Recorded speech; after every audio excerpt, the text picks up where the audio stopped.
Chapter 5308. It took them half a day to tidy up the place and they were finally able to live in it. However, they had nothing on them and their days were back to the beginning. Especially now that Mushanji had been beaten 30 times, he couldn't do any heavy work due to his injuries. Mushanji's mother wasn't in good health. She had been living like a princess in the family for the past 2 years. She couldn't adapt to living in this thatched hut. After only 2 or 3 days, she felt all kinds of discomfort. She could only force herself to take care of Mushanji. In the end, they sold the clothes they were wearing. At least they were silk and satin and could be sold for some money. Mushanji had a jade pendant on him, and he sold it as well. Mushanji's mother's hairpins, earrings, and bracelets were all sold. The money was not only used to buy medicine for Mushanji, but also to exchange for some necessities at home. Originally, they had been thrifty. With the things they had, they could live on for a few years. As the saying went, it was easy to go from simple to extravagant, but difficult to go back. Even Mushanji's mother was a little vague about the days when she was running for her life. She also began to spend extravagantly. Therefore, when Hongyang and Qingyang came over, they found that the two lived a good life. They came over because they felt that Tang Jiyan and Mushanji didn't have it easy. They could see that Tang Jiyan wouldn't keep them by her side. They planned to let Mushanji persuade her. As long as Tang Jiyan accepted Mushanji, it was only a matter of time before she accepted the two. In their opinion, Tang Jiyan liked Mushanji so much. How could she give him up so easily? Mushanji was the only one who could persuade her. When Minister Tang held the clan meeting, the two were just maids. Naturally, they didn't know what was going on inside. The two of them thought that Tang Jiyan had been humiliated by the people of the clan that day. Even the fact that Tang Jiyan had taken the initiative to compensate the sisters of the clan with more than half of her family assets was a decision made by the elders of the clan. They thought that they were just looking for an excuse to seize Tang Jiyan's family assets. In their eyes, Tang Jiyan had suffered a lot. Tang Jiyan didn't know that the two were thinking like that. She didn't say much to them because she felt that they were just like her in the past. It was as if they were blinded by something. If she kept them by her side, she might lose her mind one day. Seeing that they had served her for so many years, she gave them more money, hoping that they could live a comfortable life. Thank you for your concern. When Ashan recovers, we will go to Jian's place to take a look. In Mu's mother's eyes, Mu Shan was of noble status. It was not strange that a girl like Tang Jiyan liked him. As long as Tang Jiyan was devoted to Mushanji, she would be destined to be a concubine in the future. Even if she couldn't be the empress with her status, she could be a concubine if Ashan liked her. Mrs. Mu was dreaming. As long as Mushanji and Tang Jiyan got married, they would not have to live as poor as before, and Tang. 2. They felt that Tang Jiyan couldn't forget Mushanji, so they took the initiative to treat him as their son-in-law and became maids. Mushanji and Mu's mother were once again living a life of luxury, even though they were living in a thatched cottage. Under Qingyang and Hongyang's attentive care, Mushanji's injuries recovered quickly. Chapter 5309. During this period, Mushanji's mother didn't take out any money. Red Duck and Qing Duck paid for everything themselves. In order to serve Mushanji well, they spent half of the money that Tang Jiyan gave them. Mushanji's mother was used to being served, so she was used to it. She didn't treat herself as an outsider and didn't feel embarrassed at all. In her opinion, Tang Jiyan was Mushanji's woman. Shouldn't it be natural for her maids to serve the two of them? Tang Jiyan didn't know about this. She was reciting Buddhist scriptures behind closed doors. She really wanted to atone for her sins. She was ashamed of her mistakes. Tang Guan knew about this. When she heard about it from the system, she was shocked. Host, Mu Shanji, and his mother went to see Tang Jian. With the system's reminder, Tang Guo wanted to join in the fun. So she ran outside with Heng Er. They ran all the way to the house in the west. Looking at the familiar road, Heng hesitated and asked, "Miss, are you going to see Miss Tang?" "Yes." Tang Guo answered. Heng Er didn't ask any more. Fortunately, Miss didn't know anything. Otherwise, she wouldn't go to see Miss Tang so happily. Fortunately, Miss Tang had realized her mistakes and was repenting now. It was a good thing. Tang Guo walked very fast. It didn't take her long to get there. She arrived earlier than Mu Shanji and the others. The gatekeeper knew her. When he saw her, he greeted her warmly. After inviting her in, he closed the door and went to find Tang Jian. After a while, Tang Jian came out. At this time, Tang Jian was dressed very simply. Her expression was much calmer, and her arrogance and sharpness were gone. Seeing Tang Guo's little face again, Tang Jian only felt ashamed. Actually, she was thinking too much.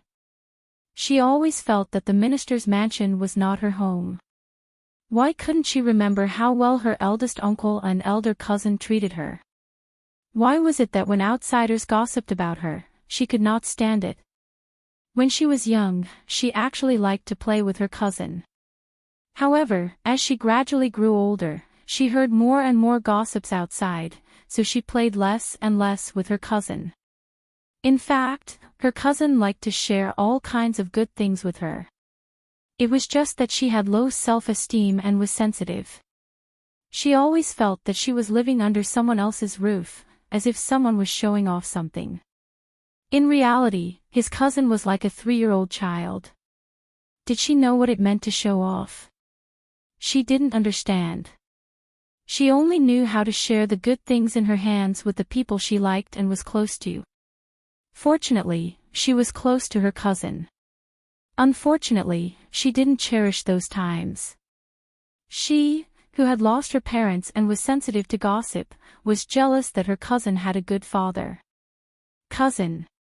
Tang Jian greeted her. Just like when she was a child, she walked over and held Tang Guo's hand. Her eyes were red. Before Tang Guo could react, Tang Jian had dragged her to play. To Tang Guo's surprise, Tang Jian had prepared a lot of gadgets in one of her rooms. It seemed that they were all prepared for her. For a moment, she didn't know what to say, but she could clearly feel that Tang Jian regretted what had happened in the past. However, she was a fool now. She could only pretend that she didn't notice Tang Jian's behavior and played with those things happily. Suddenly, she looked up and found that Tang Jian's eyes were red. She was crying. "Why are you crying?" Tang Guo asked, "Did someone bully you?" Tang Jian quickly wiped her tears and shook her head. No, no one dares to bully me." Chapter 53:10. No matter what, she was Minister Tang's niece. How could anyone bully her in front of him? Even if eldest uncle did not see it, the other members of the Tang clan would stand up for her.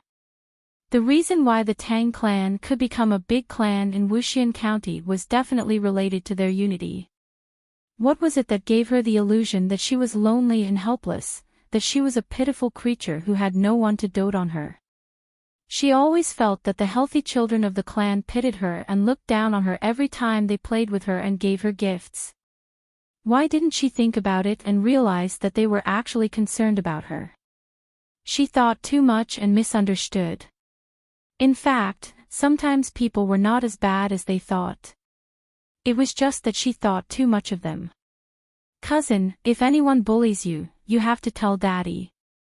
As a fool, it seemed that this was the only thing she could say. Tang Jian heard this and her tears fell again. When she was young, her cousin also said the same thing. At that time, she thought that her cousin was showing off to her that she had a powerful father. On the surface, she casually said a few words, but in fact, she was very upset. She did not notice that her cousin was just concerned about her and was afraid that she would really be bullied. Her cousin was such a simple person with the intelligence of a 3-year-old child. What kind of bad thoughts could she have? Clearly, she was too bad.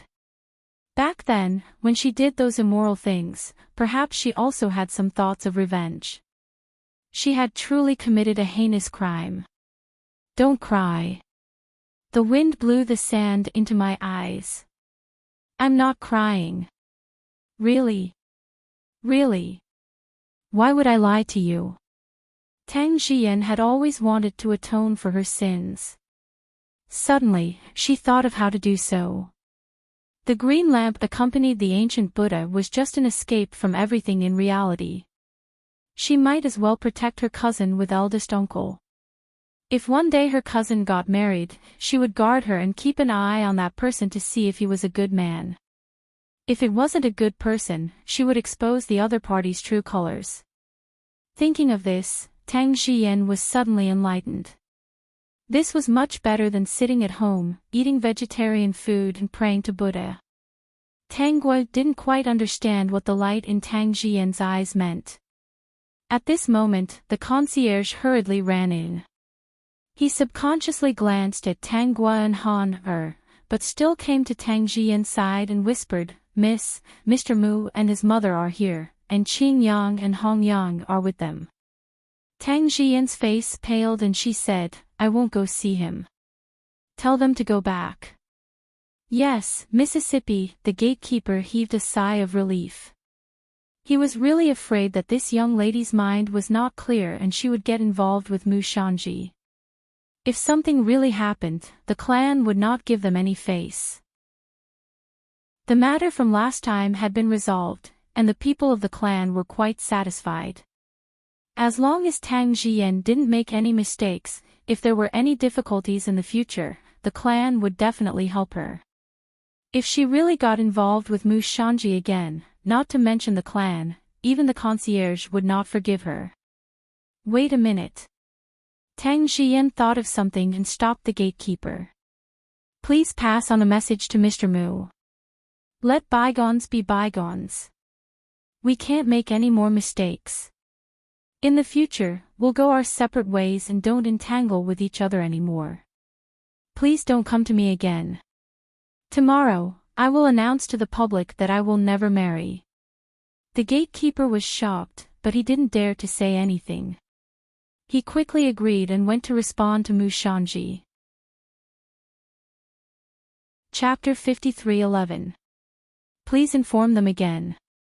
I really have something important to tell Jian. Mu Shanji did not give up. How could Jian do this? They were so loving and everything that should have happened had happened. Why did they have nothing to do with each other now? Now that they were both free, wouldn't it be good to find a place where no one knew them and be together again? The gatekeeper was unmoved. In the end, Tang Jian and the others went. Even if Qing Yang and Red Duck were a little regretful, they only felt that Tang Jian was temporarily cruel. They did not think that she would really ignore Mu Shanji forever.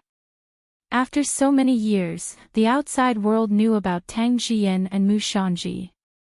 Because the matter was handled in time, Tang Jian's attitude was very good. Even if someone talked about this matter, they were mostly talking about Mu Shanji being ungrateful.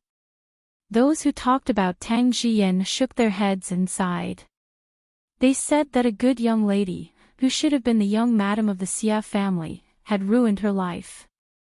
The next day, Tang Jian released the news that she would never marry again. Everyone was a little surprised. Did she directly block her way out? Now that she was no longer in the Tang family, who would know what happened in the past if she lived in a different place? However, she chose such a path. People did not know what to say. Tang Jian continued to manage the remaining businesses. She no longer ate vegetarian and prayed to Buddha every time. When she went out, she would encounter a lot of strange looks. At first, she felt uncomfortable, but now she gradually got used to it. This was the kind of look she should bear. She had done something wrong, so this was the punishment. Even if she heard some women pointing at her and secretly talking about her, she ignored them. Since she had done it, others would definitely talk about it. She recruited people again. She did not want Red Duck and Qing Yang to come back. These two people no longer listened to her. Keeping them by her side would only cause her trouble. Since they liked to stay by Mu Shanji's side, they could stay there. She was kind enough to them. She had thought of a way out, but they did not listen. There was nothing she could do. Now, she only wanted to do one thing, which was to develop the business well and not embarrass the Tang family anymore. She wanted to protect her cousin and make up for her past mistakes. If she did all of these, she would have no regrets in this life and could go see her parents. During this period, Mu Shanji came to find Tang Jian, but he was stopped every time. Not to mention being alone with her, he didn't even have the chance to see her. Tang Jian told him several times across the palanquin that they would have nothing to do with each other from now on. She told him to forget about the past and start afresh. This would be good for both of them. Now, she didn't resent Mu Shanji too much. She was mainly responsible for this matter. It was because she didn't keep her bottom line that something unethical happened. After repeating this several times, Mu Shanji finally realized Tang Jian's determination. He also heard many people outside talking about how shameless he was and how he kept pestering her. She had already woken up, but he still kept pestering her. Was it because his family didn't have enough food to eat, so he came to ask Tang Jian for help? Finally, when he found Tang Jian for the last time, he couldn't help but say something. You finally feel embarrassed to be with me and it affects you. Yes, I'm just a woodcutter. I have no money and no power. You're a lady anyway. Our identities don't match. Chapter 53:12. Because of me, you were removed from the Tang clan. I thought we could go through thick and thin together, but I didn't expect you to be the same as others. You are afraid that people will point fingers at you if you stay with me, right? Mu Shanji said a lot of things to the palanquin, but Tang Jian didn't respond. She didn't want to explain too much, so she waited for Mu Shanji to finish and asked people to take the palanquin away. Tang Jian, who was sitting in the sedan chair, was confused. In fact, Mu Shanji was not a banished immortal. Why was she so infatuated and desperate for him? Ru Chun, go and call some guards back. If Mr. Moog shows up again, stop him. Go back and prepare the luggage. We are going to Fengshui County tomorrow.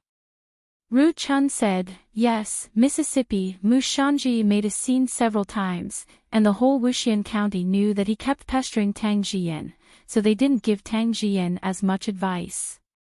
Many people mentioned Tang Jian and thought that she must have been blinded by the window paper. Tang Jian did not feel complacent because of this. Only she knew that the reason why she was with Mu Shanji was not only because she could not control her feelings for him, but also because of her jealousy, inferiority complex, and vengeance. She always felt that she was miserable. She lived under someone else's roof since she was a child, and she was jealous of her cousin, who was so pure. Now she thought that it was a joke. So she didn't blame Mu Shanji. She only blamed herself for thinking too much and not seeing things clearly. That was why she made such a mistake. Tang Gua saw the change in Tang Jian. Unfortunately, the plot only mentioned that Tang Jian returned to the capital with Mu Shanji and was happy with him. What happened after that was not mentioned. Otherwise, with Tang Jian's current change, she was very curious whether Tang Jian would think of the governor's mansion of Wuxian County in the days to come. Would she be unable to sleep day and night? Would she choose to do something? She thought that it was possible for something like this to happen. Because people couldn't stay the same. Sometimes, when you suddenly understood something, there would be a big change. Now Tang Jian would ask someone to send her some toys every few days. As long as she went out once, she would bring it to her. But she never visited her in person. She had gone to look for Tang Jian once. After Minister Tang knew about it, he did not stop her. Later, he would ask someone to send some things to Tang Jian. Occasionally, she would hear Squire Tang mention Tang Jian. He would always sigh. He must have a lot of regrets about this matter. Even if it wasn't his fault, he would still blame himself for not taking good care of her, which led to such a thing happening. The next day, Tang Jian took a carriage to Fengshui County. She didn't plan to develop her main business in Wuxian County or Qingfeng County, so she chose Fengshui County, which was relatively close to Wuxian County. Now that the preliminary plan had been made and the shops had been taken over, all she had to do was to go over and see if there were any problems. If there were no problems, she would open for business. After yesterday, Mu Shanji did not plan to come to Tangjian. Qin Yang and Hong Yang had spent almost all their money. Seeing that Tang Jian had no intention of changing her mind, they were a little anxious. When he heard that Mu Shanji had given up on the idea, he hurriedly tried to persuade him. Mu Shanji was annoyed by their words and even lost his temper. She looks down on me. She rarely receives guidance from others now. Her businesses are booming and she's afraid that my existence will affect her. Chapter 53:13. Now, she is still the capable young miss, and I am just a woodcutter in the mountains. What happened back then made her lose face. How can she accept me? You don't have to persuade her. If you want to go back, you might as well go find her yourself. Qin Yang and Hong Yang's faces were ugly. The money that the young miss gave them was all spent, and Mu Shanji actually wanted them to go back by themselves. What was this? They stayed here and served the mother and son. Wasn't it because Mu Shanji had a chance to make the young miss bully them again? Now that the young miss had recovered and there were new people around her, their hope of going back was even slimmer. They had a premonition that unless the young miss could solve Mu Shanji's problem, they would never be able to go back. They had violated the young miss's taboo by staying here without permission. It was impossible for her to trust them again. Even if they went back with Mu Shanji in the future, they would not be able to serve the young miss like before. At this time, Mu Shanji had almost no hope of going back, which meant that they had no chance. Originally, they still had a large sum of money, which was enough for them to live comfortably. But recently, they had spent all their money on the mother and son of the Mu family. They had spent a lot of money. Mu Shanji's mother was not in good health, so they had not stopped using all kinds of supplements. The mother and son were good. They did not spend anything. They ate and drank for free for so long. Now that the young miss had not changed her mind about Mu Shanji, they might not have a chance. Thinking of this, the two panicked and did not know what to do for a moment. They weren't willing to continue staying here as maids. Previously, they thought that the young miss liked Mu Shanji, so they treated him as a son-in-law.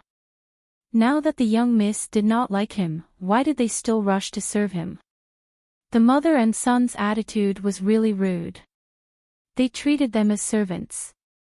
The more they thought about it, the angrier they became. They could not sleep in the middle of the night. Qin Yang, we can't go back to the young miss. Hong Yang's voice was sobbing. I really regret it. How could I think that this useless Mu Shanji could make the young miss change her mind? Then what should we do? We have spent almost all our money.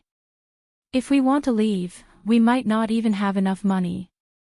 If we left with the money and found a place to settle down, it would not be like this now. Hong Yang was angry. We served them and even gave them food and drinks. They think too highly of us. Qin Yang, I know where she hid her silver. Let's find a few opportunities to get it back, and then we'll leave. Is this okay? Qin Yang was a little hesitant. This is stealing. What do you mean steal? You're clearly taking back the money that we spent. It's ours in the first place. Previously, we were only concerned about them because of a young lady. Now that we know the truth, if we don't take back the money, what will we do in the future? We can't go back to Mississippi. Qin Yang was also very confused. In the end, she listened to Hong Yang. The next day, Hong Yang found an opportunity to take away the silver that Moo Moo's mother had hidden. While the two of them were not paying attention, the two of them hurriedly carried their bags and went inside. The two of them were still waiting for the two of them to cook. They waited for a long time after noon, but the two of them did not call them to eat. When they went back to take a look, they found that the pot was cold and the stove was cold. The house was empty. She felt a little strange, but when she walked into their room, she found that all their belongings were gone. These days, even the maids despise the poor and favor the rich. Mu Shanji was still calm. She knew that there was no hope here, so she left decisively. Chapter 53:14. Moo Moo's mother said, "Shan, they are as blind as a bat. One day, all of them will regret it." Moo Moo's mother could not reveal Mu Shanji's identity, so she could only keep it to herself. She kept scolding Qin Yang and Hong Yang for being as blind as a bat. If these two served Shan well, they would benefit a lot in the future. Unfortunately, these two were short-sighted maids and did not have the life to enjoy such a good life. They had not eaten lunch, so they were a little hungry. Qin Yang and Hong Yang had taken all the food in the kitchen away. Moo Moo's mother had to take the money and planned to go to the city with Mu Shanji to eat. When she went to take the money, she found that there was nothing in the place where the money was hidden. She immediately exclaimed, "It must be those two damned maids." Mu Shanji had read a lot of books and had a grudge in his heart. He immediately went to report it with his mother. The Yamen of Wuxin County was quite professional. After taking the case, they quickly went to search for Qin Yang and Hong Yang. How could they know that Mu Shanji and his mother would report it? They lived in the inn openly and did not hide their identities at all. They were quickly caught. They were caught red-handed and brought to the Yamen. They cried and made a scene for a long time. Since they were caught, they did not care about losing face. They told the Yamen about how they spent all their savings during this period, making everyone lose face. However, this was not the reason for them to steal the money. In the end, they returned all the money they had and had to accept other punishments. When they got out of the Yamen, they were penniless again. In the end, they decided to go to the minister's mansion to ask for help. Although Minister Tang was a kind person, he was not someone who could not distinguish right from wrong. How could he keep these two disobedient maids? From the actions of these two maids, he could see that they had tried to matchmake Tang Jian and Mu Shanji. Drive them away. Drive them away as many times as they come. Minister Tang waved his hand and decided the fate of the two. They were penniless and did not even have the copper coins to buy steamed buns. In the end, they could only go on the road of selling themselves as maids. Being a maidservant this time was not as easy as being by Tang Jian's side. She did not know how many years it would take for her to regain her freedom. She might spend the rest of her life here and never be able to make a name for herself. They regretted that they didn't leave with the money. Why did they think that Mu Shanji could make Miss accept them again? But no matter how much they regretted it, it was useless. Tang Guan knew all this, but she didn't ask. Recently, she received news from Elder Bai that the emperor trusted him very much. After showing his abilities a few times, the emperor gave him the position of state preceptor. Now that he was at the emperor's side, he was second only to the emperor and above tens of thousands of people. He was free and unfettered, with all kinds of fun and beautiful things in his hands. It meant that he would have a beautiful fairy island if he worked here for 10 years or so. In the letter, Elder Bai said, "Fortunately, I listened to my master's suggestion and came to the emperor's side to be the state preceptor. There are indeed many benefits." In addition, Elder Bai also mentioned that he had found a treasure boy in the palace. He was a prince who was not favored by the emperor. According to Elder Bai, if the empress was really the one who had arranged to kill the Tang family, he would let this treasure boy catch the emperor's eye and push him to the throne after the empress and imperial concubine Xia finished their fight. In private, he was already taking care of this boy. If the empress was not the one who arranged the killers, this boy would have a good future. He could go out of the palace and be a free and unfettered prince. Chapter 53:15. She moved to the island with him and collected all kinds of precious things for him. It could be considered as making good use of waste. After reading this, Tangua didn't know whether to laugh or cry. She was very curious about what Brother Qi Xiao did when he made the paper puppets. Were the paper puppets nowadays so good at enjoying themselves and scheming? They were more like humans than real humans. Elder Bai's actions were very much in line with her wishes. She simply replied to the letter and tied it to a puppet pigeon, letting it send the letter to the capital. In addition, Elder Bai also mentioned the situation of the Xia family in the capital in the letter. Recently, the Xia family had been in a lot of trouble.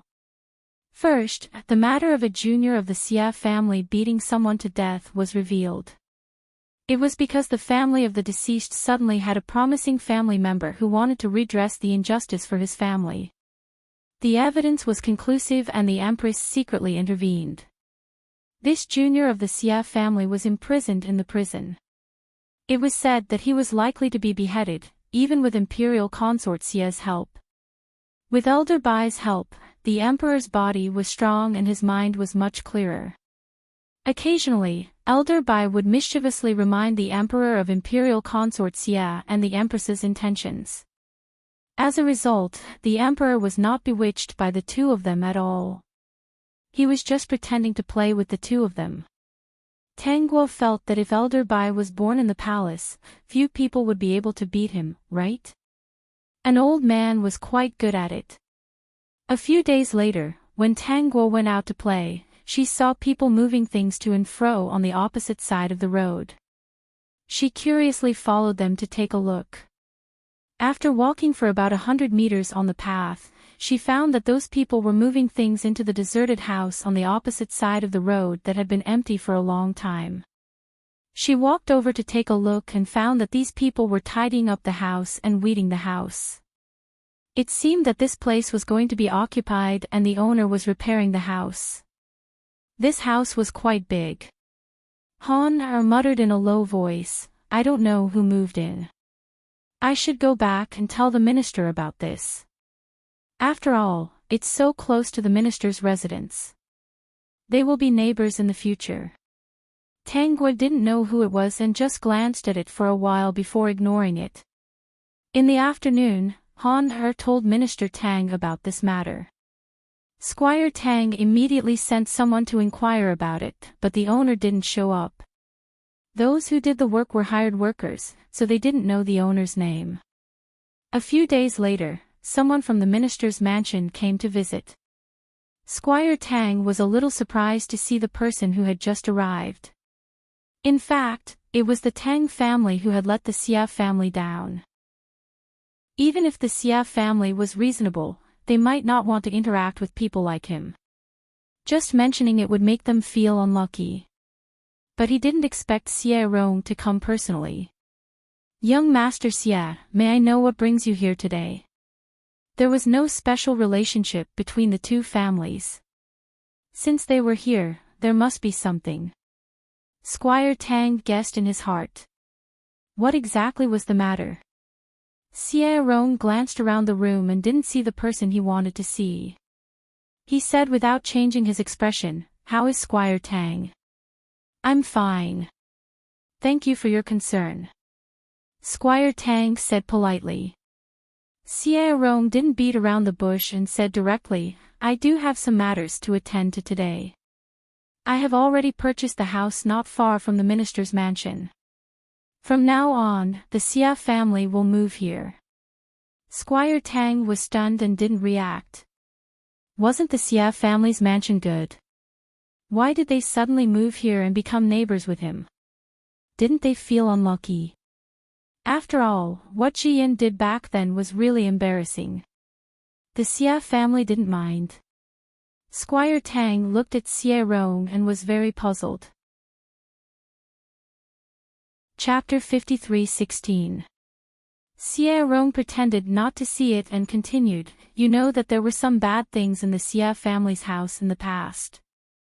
I don't believe in ghosts and gods, but it's true. I have to believe it even if I don't want to. My grandmother and I both feel that the house is not good for people to live in. We want to find a quiet and peaceful house to live in, so we asked the expert to look after it. Counselor Tang suddenly understood. He did not doubt Xie Rong's words at all. Did the expert choose the house outside? Xie Rong nodded. Yes, it's the house outside. Although it can't make people rich, it can make the people living there healthy and peaceful. That's enough. That's true. Counselor Tang smiled. When do you plan to move in? The house is still under renovation. When it's done, I'll move in. I'm here today to tell you about it. We'll be neighbors in the future, so I hope you can take care of me. Sure. Apart from other things, Squire Tang liked this young man very much. From his attitude last time, he could see that he was an upright young man. Now that his illness was cured, the Xia family had completely avoided disaster. Since the Xia family did not care about it, Counselor Tang would not take the initiative to bring up the embarrassing matter. It was necessary for the two families to be neighbors. Counselor Tang, who was dreaming, did not know that Xie Rong had an ulterior motive. If he knew, he would probably chase him away with a broom. Young Master Xie, are you going back today? No, the most important thing is to look after the house here. I'll be living here in the future, so I'll be staying in the inn for the time being. Oh, I see. If there's anything I can help you with, please don't hesitate to ask. The moment Xie Rong entered the house, Tang Guo heard the system's reminder. She finally realized who the owner of the house was. Dear host, look. Love is here. You can't stop it. I think it's difficult between us. I feel that my father doesn't want to find a husband for me. Tang Guo said lightly. The system was speechless for a while. Why did it feel like it was gloating? Xie Rong is a stubborn person. He took so long to make a move. He probably thought of this and wants to fight for a long time. Even if your father doesn't agree, he'll be able to get along well with the host since he lives right across the street. Your father is not unreasonable. When that day comes, he will be moved by Xie Rong. You're quite good at analyzing things. Let's wait and see. When Xie Rong is done with his work, he will definitely appear in front of you from time to time. Maybe he already knows your daily schedule and what snacks you like. Tang Guo was non-committal. Of course, she knew it was true. However, the system still underestimated Xie Rong. The next day, he found a way to meet up with Tang Guo. Thank you, young master. Han He recognized Xie Rong. Seeing that Xie Rong was here, she hurriedly greeted him. Why is young Master Xie here? I'm supervising the renovation of the courtyard and checking if there are any good places in the surroundings so that I can come out and walk around in the future. Unknowingly, I ended up here. Han He nodded lightly and said that she wanted to play kite with Tang Guo. Xie Rong suddenly smiled. I haven't flown a kite in a long time. In the past, my health wasn't good, so I could only watch others do it. For Seasons, go and buy a few kites for me. Of course, For Seasons hurriedly ran over. Young Master was missing too many things. Now that he had the chance, he had to make up for it. He bought a few more kites and got everyone to play with young Master Xia. Chapter 53:17. Sure enough, the Four Seasons bought all kinds of kites. Xia Rong's smile widened when he saw this. He asked the Four Seasons to take the kites and found an empty space not far from where Tanguo was. Tanguo and Han only needed to turn their heads to see what Xia Rong was doing. Then, Xia Rong flew the kites into the sky one by one. After a while, he had many strings in his hands. The kites flew very high, surpassing the height of Tanguo's kites. Xia Rong thought that he should be able to attract Tanguo's attention by doing this. Tanguo felt that Xia Rong was working so hard. If she didn't pay attention to him, she would be letting him down. Therefore, her attention was completely attracted by Xia Rong's kites. Han sat at the side and was also stunned. When she saw the Four Seasons beside her, she whispered, "Your young master is really amazing. I've been flying kites with Miss for so long, but I've never seen anything like this. Young master has been weak and sick since he was young. He has to be careful when he goes out, let alone fly kites." It was rare for the Four Seasons to have someone to chat with, so he said, now that he's recovered, he probably wants to make up for what he missed out on. Besides, my young master is smart. How can flying a kite be difficult for him? Even if it's flying a kite, he's the best at it. While the two of them were talking, Xia Rong had already pulled the kite and slowly moved to Tanguo's position. He had already moved to her side. When he saw Tanguo looking at him, he smiled at her. He knew that Tanguo was a little different from ordinary people, so he didn't know how to greet her. However, he had created such an opportunity with great difficulty. How could he let it go? Even if it was an awkward conversation, he had to say a few words to Tanguo, right? "Are you here to fly a kite too?" Tanguo paused and nodded.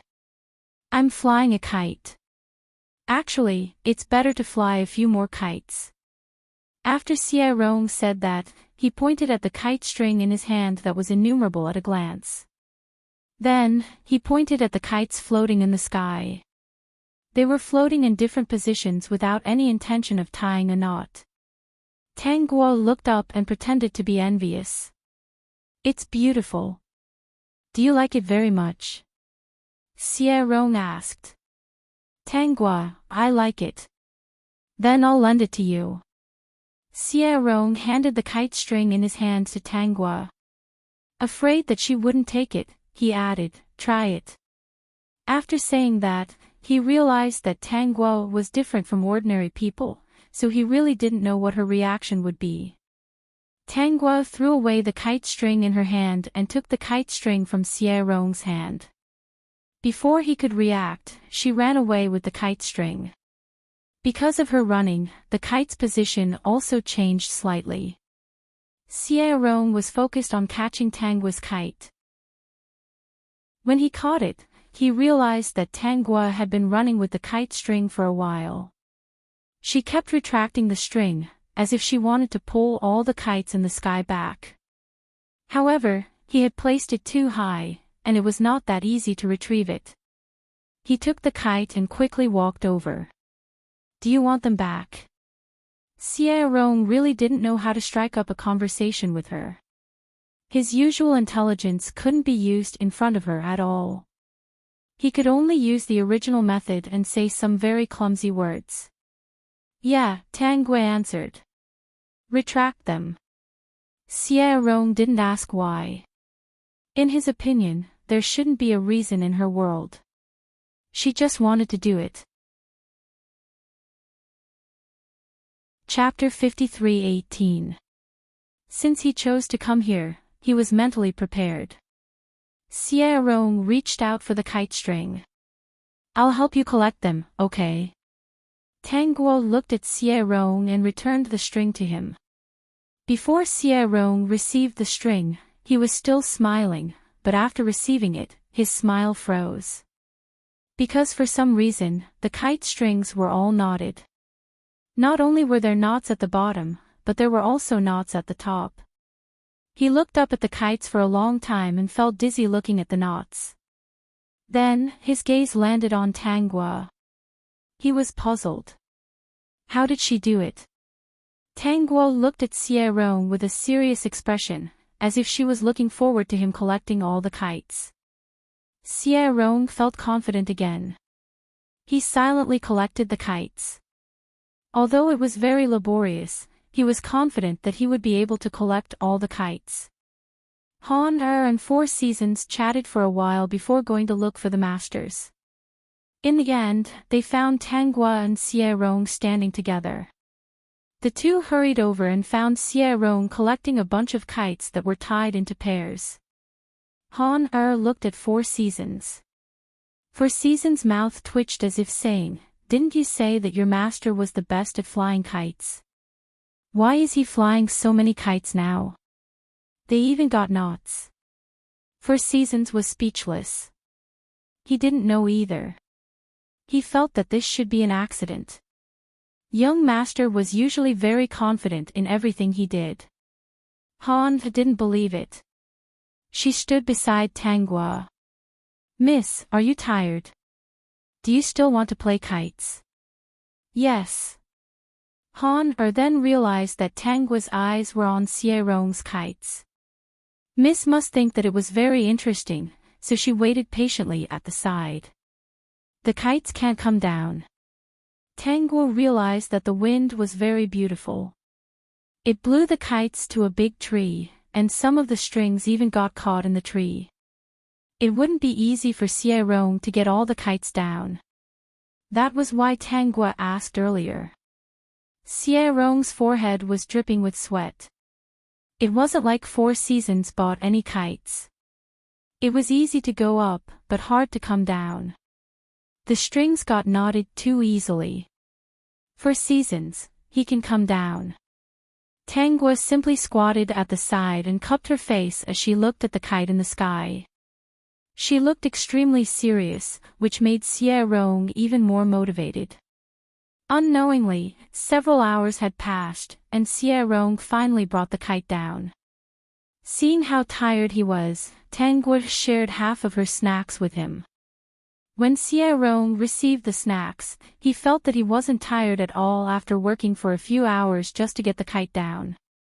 Four Seasons felt that young master was missing too much. It was just a few kites and he cared so much about them. Honor felt that this young master of the Xia family was really strange. In order to get a few kites down, he had worked so hard for so long. There was most likely something wrong with him. After the first encounter, there would be many subsequent encounters. No matter where Tang Guo went to play, she would meet Xie Rong every once in a while. This time, Xie Rong even brought some food for Tang Guo to eat. At first, Han was a bit wary. Later, she was sure that there was something wrong with this young Master Xia. Thus, she did not pay much attention to him and focused on serving her young Mississippi. Because Xie Rong would occasionally act strangely, Han felt that there was something wrong with him.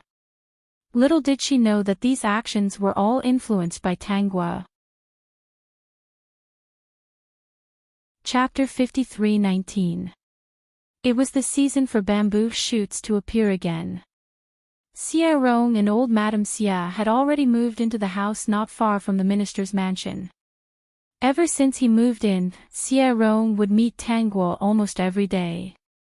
Occasionally, he would use the excuse of looking for Minister Tang. In fact, it was because Tang Guo didn't go out and he went to see what was going on. The first person to discover Xie Rong's true purpose was Tang Jian. Ever since that incident, she had also come to the minister's mansion, but not many times. She would occasionally come to see Tang Guo, and inevitably, she would meet Xie Rong. After meeting him a few more times, she couldn't help but pay attention. She wondered why this person was always hanging around her cousin.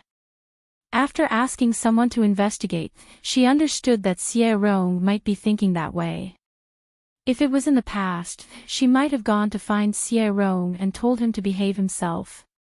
But now, she was no longer the same person. After observing, she found that Xie was extraordinarily patient with Tang Guo. Several times, she heard from the people around her that Tang Guo often hung the kite on the tree and it was Xie who went to pick it up. The snacks that Xie brought every time were Tang Guo's favorite. He knew exactly what she liked. As the news came back, Tang Jian became a little silent. She couldn't help but think of her relationship with Mu Shanji. Now that she thought about it carefully, even if there were no obstacles between her and Mu Shanji and they could be together openly, everything in the future might not be as beautiful as she thought. Tang Jian didn't go to see Xie, nor did she ask someone to keep an eye on Xie. Whether a person had a heart or not, it was enough to see what he or she did. Tang Jian became busy again. Every time she went to Feng Shui County, it would take half a month. After half a month, she had to turn back. It only took half a day's journey from Wuxian County to Feng Shui County. Tang Jian set off at noon this time and would arrive in the evening. In 2 days, it would be Minister Tang's birthday. If it weren't for this reason, she wouldn't have rushed back. However, the weather was not good today. Halfway through the journey, it started to rain heavily. The rain was too heavy to continue their journey. They could only find a place to temporarily take shelter from the rain. Fortunately, there was a dilapidated temple nearby. Tang Jian and the people around her hurriedly ran to the temple. "Miss, it looks like the rain outside won't stop anytime soon." Tang Jian also saw it. "We can't walk like this. The rain is too heavy. The things we brought will all be ruined. Let's wait for Yuding first. It's impossible for the rain to continue for so many days. Maybe it will stop tomorrow." Seeing that Tang Jian was not in a hurry, the subordinates were not in a hurry either. They hurried to dry their clothes. Just then, Tang Jian heard the sound of horse hooves coming from outside. Soon, she heard the sound of messy footsteps coming towards the ruined temple. Before she could think further, she saw a group of unfamiliar faces walking in. When these people saw that there was someone in the temple, they also stared at Tang Jian. Tang Jian felt a chill down her spine and quickly lowered her head. How unlucky. It's raining so heavily. I thought it would pass by today. There's nothing we can do about it. The rain is too heavy. Even the horses are unwilling to move. I don't know when this rain will stop. It's better to head over there as soon as possible and settle the matter before anything happens. All right, dry your clothes first.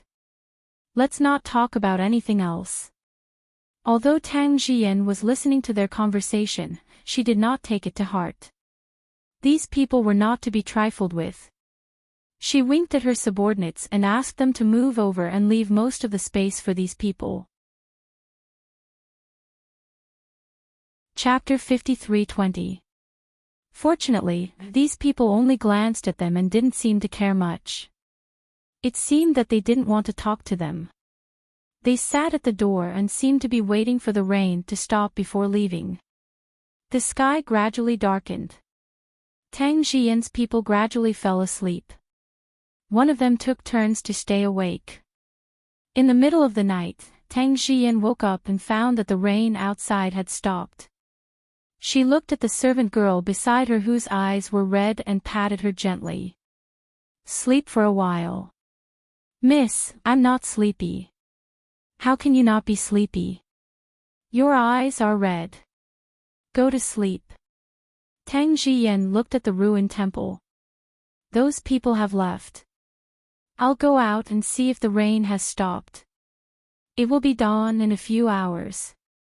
If it doesn't rain, we can leave at dawn. Tang Jian had already stood up. The servant girl saw that she couldn't refuse, so she leaned on the side and fell asleep. She was really sleepy. Tang Jian walked out slowly. Just as she reached the door of the ruined temple, she heard movement outside and subconsciously stopped. The rain finally stopped. It would be bad if this rain delayed Master's important matter. Don't talk nonsense. Let's go. If Imperial Consort Xie's people arrive at the family Tang first, you and I won't be able to bear the consequences when Master interrogates us. Boss, don't worry. With Master's people obstructing, Imperial Consort Xie's people will never reach the family Tang. Even if they arrive, they will only see the corpses of the whole family. Tang Jian almost exclaimed. She quickly bit her finger and didn't dare to breathe.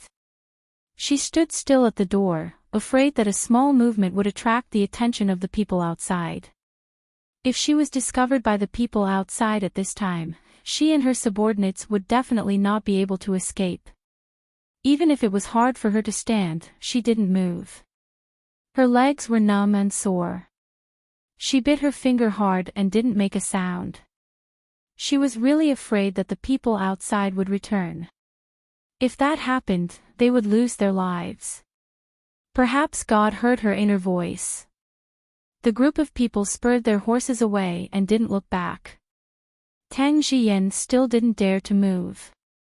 After a while, she was sure that there was no movement outside. Then she breathed a sigh of relief. However, before she could finish heaving a sigh of relief, she remembered the conversation between the group of people. Family Tang. The biggest family in Wuxian County was the Tang family. Which family was this Tang family? The more she thought about it, the more uneasy she felt. Right, those people mentioned Imperial Consort Xie. Who was Imperial Consort Xie? Wasn't he from the Xie family's direct line of descent? According to the other party's words, Imperial Consort Xie would arrange for someone to come to the family Tang. Who was the master of those people? Which family was it that wanted to wipe out the entire family Tang? Tang Jian knocked her head hard. She was still panicking. Could it be because of her uncle's family Tang? All of you, wake up. Tang Jian shouted to the people sleeping behind her, I'm going back to Wuxian County as soon as possible. 2 of you follow me on the horse and take a shortcut. The rest of you will come back by the main road at dawn. No matter which family Tang it was, she couldn't sit here in peace. She had to go back and find her uncle first so that he could be prepared. It would be best if he called for a clan meeting. The family Tang in Wuxian County was related to her by blood. The people who were woken up were all confused, but they all listened to Tang Jian. 2 strong men quickly stood up and followed Tang Jian on the horse and took a shortcut. Chapter 53:21. Miss, although the path is short, it's not easy to walk on. It's uneven and full of thorns. You have to be careful. I know. Tang Jian's expression was serious. But this path can save a lot of time. It would take 4 hours to go back from here by the main road, but only about 2 hours by the small path. However, this path had not been used for a long time. It was indeed difficult. Even with 2 guards clearing the way, Tang Jian's body and face were scratched by the grass. Encountering an uneven road, she even tripped and fell, scaring the 2 guards. They had never seen Tang Jian like this in the middle of the night. Ignoring the mud on her body, she quickly got up from the ground and jumped on the horse. Miss, if you need anything, you can tell us to go back and do it. I have to go back personally. If I don't go back personally, I'll be worried. I'm afraid that you won't be able to explain clearly and get their attention. She was panicking. She didn't know why, but if she didn't go back in time, something that she would regret for the rest of her life would happen. About 2 hours later, Tang Jian appeared at the minister's mansion. She knocked hard on the door. After a long while, the gatekeeper opened the door. When he saw the three people standing outside, he was shocked. Even if you want to beg for food, you don't have to come so early. There's still 2 hours before dawn. It's me. I'm not here to beg for food. I want to see Uncle. Let me in. It's urgent. As soon as Tang Jian spoke, the gatekeeper heard her and hurriedly shone the lantern on her. This time, they could see her body more clearly. Her face was full of scratches, and the dress she was wearing was also scraped and covered in mud. The gatekeeper knew that something must have happened. He quickly said, "Miss, come in quickly. I'll inform the minister immediately." When Minister Tang saw Tang Jian, he was also shocked. He immediately exclaimed, "Jian, what's wrong with you? Who did this?" Even if Tang Jian was removed as the head of the Tang family, anyone with a discerning eye could see that the relationship between them couldn't be broken. Who had the guts to bully Tang Jian right under their noses? "Uncle, no one bullied me. I heard something and felt it was unusual, so I rushed here in the middle of the night." Tang Jian told Squire Tang what she heard at the entrance of the temple. In fact, the system had woken up Tang Guo the moment Tang Jian appeared. She was also shocked. When she heard what Tang Jian said, she knew that someone had come to kill Mu Shanji. However, Mu Shanji had been divorced and was no longer living in the family Tang. Why would he come straight to the family Tang? She thought about the reason.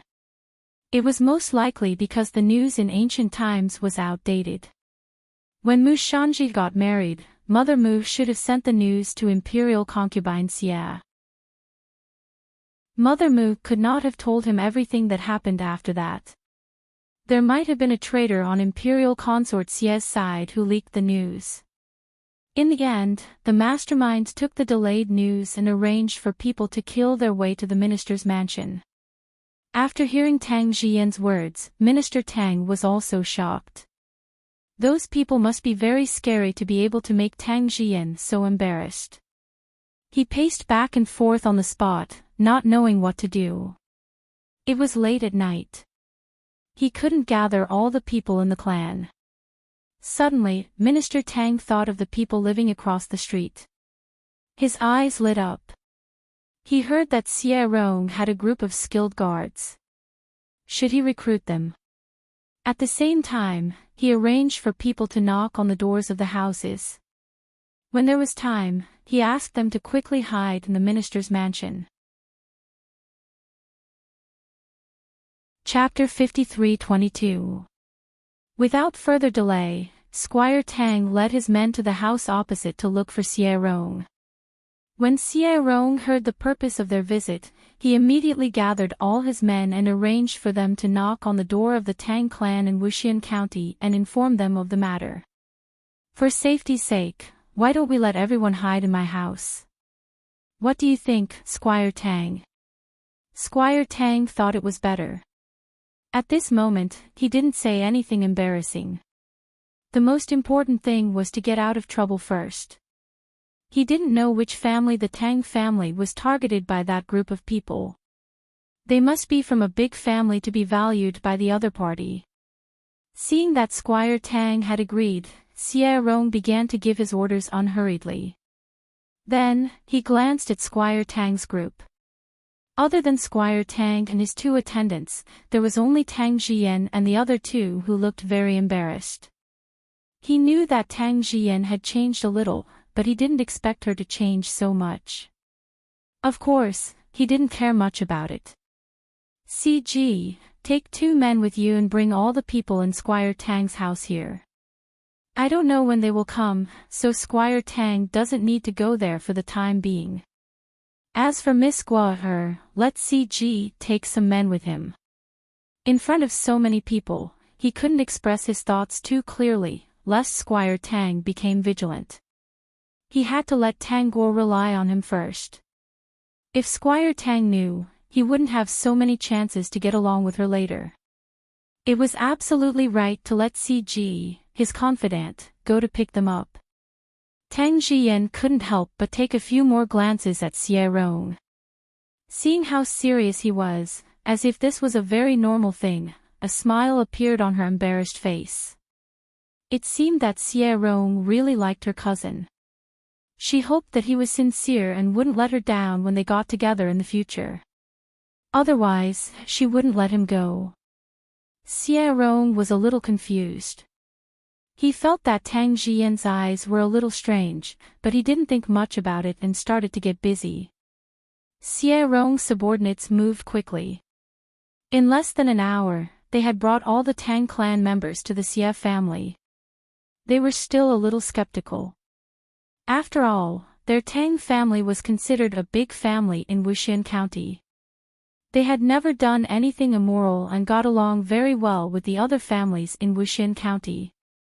Even if there were some small conflicts, it wouldn't be to the extent of taking someone's life, right? However, when they came here and saw Tang Jiyan's appearance, they believed her at first. After hearing what she said, they were a little scared. Could it be that the Tang family had really accidentally offended the nobles in the capital? Those people mentioned Imperial Consort Xie, and their master should be someone with a similar status as Imperial Consort Xie, right? At this moment, Xie Rong and old Madame Xie were a little surprised. Squire Tang didn't mention Imperial Concubine Xie just now. When they heard it now, they were also very surprised. Why was Imperial Consort Xie involved in this? No matter what, this Imperial Concubine Xie still had some ties with them. Minister Tang, why is Imperial Consort Xie involved in this? Xie Rong asked directly. He didn't want to talk to Tang Jiyan, so he asked Minister Tang. Of course, the person who answered was Tang Jiyan. Those people said that if this matter isn't resolved soon, Imperial Concubine Xie's people will come. They said that when Imperial Concubine Xie's people arrive, they will see a house full of corpses. Tang Jiyan repeated what she said before. That's all I heard. Chapter 53-23. Grandma, do you know anything about Imperial Consort Xie? Xie Rong's men had been assigned to keep an eye on the direct descendants of the Xie family, but they didn't plan to keep an eye on Imperial Consort Xie. After all, she was the center of their forces. If they were discovered, it wouldn't be a joke. Old Madame Xie frowned and thought. I know a little. Every time Su Fengyun came back, she would mention it in front of me.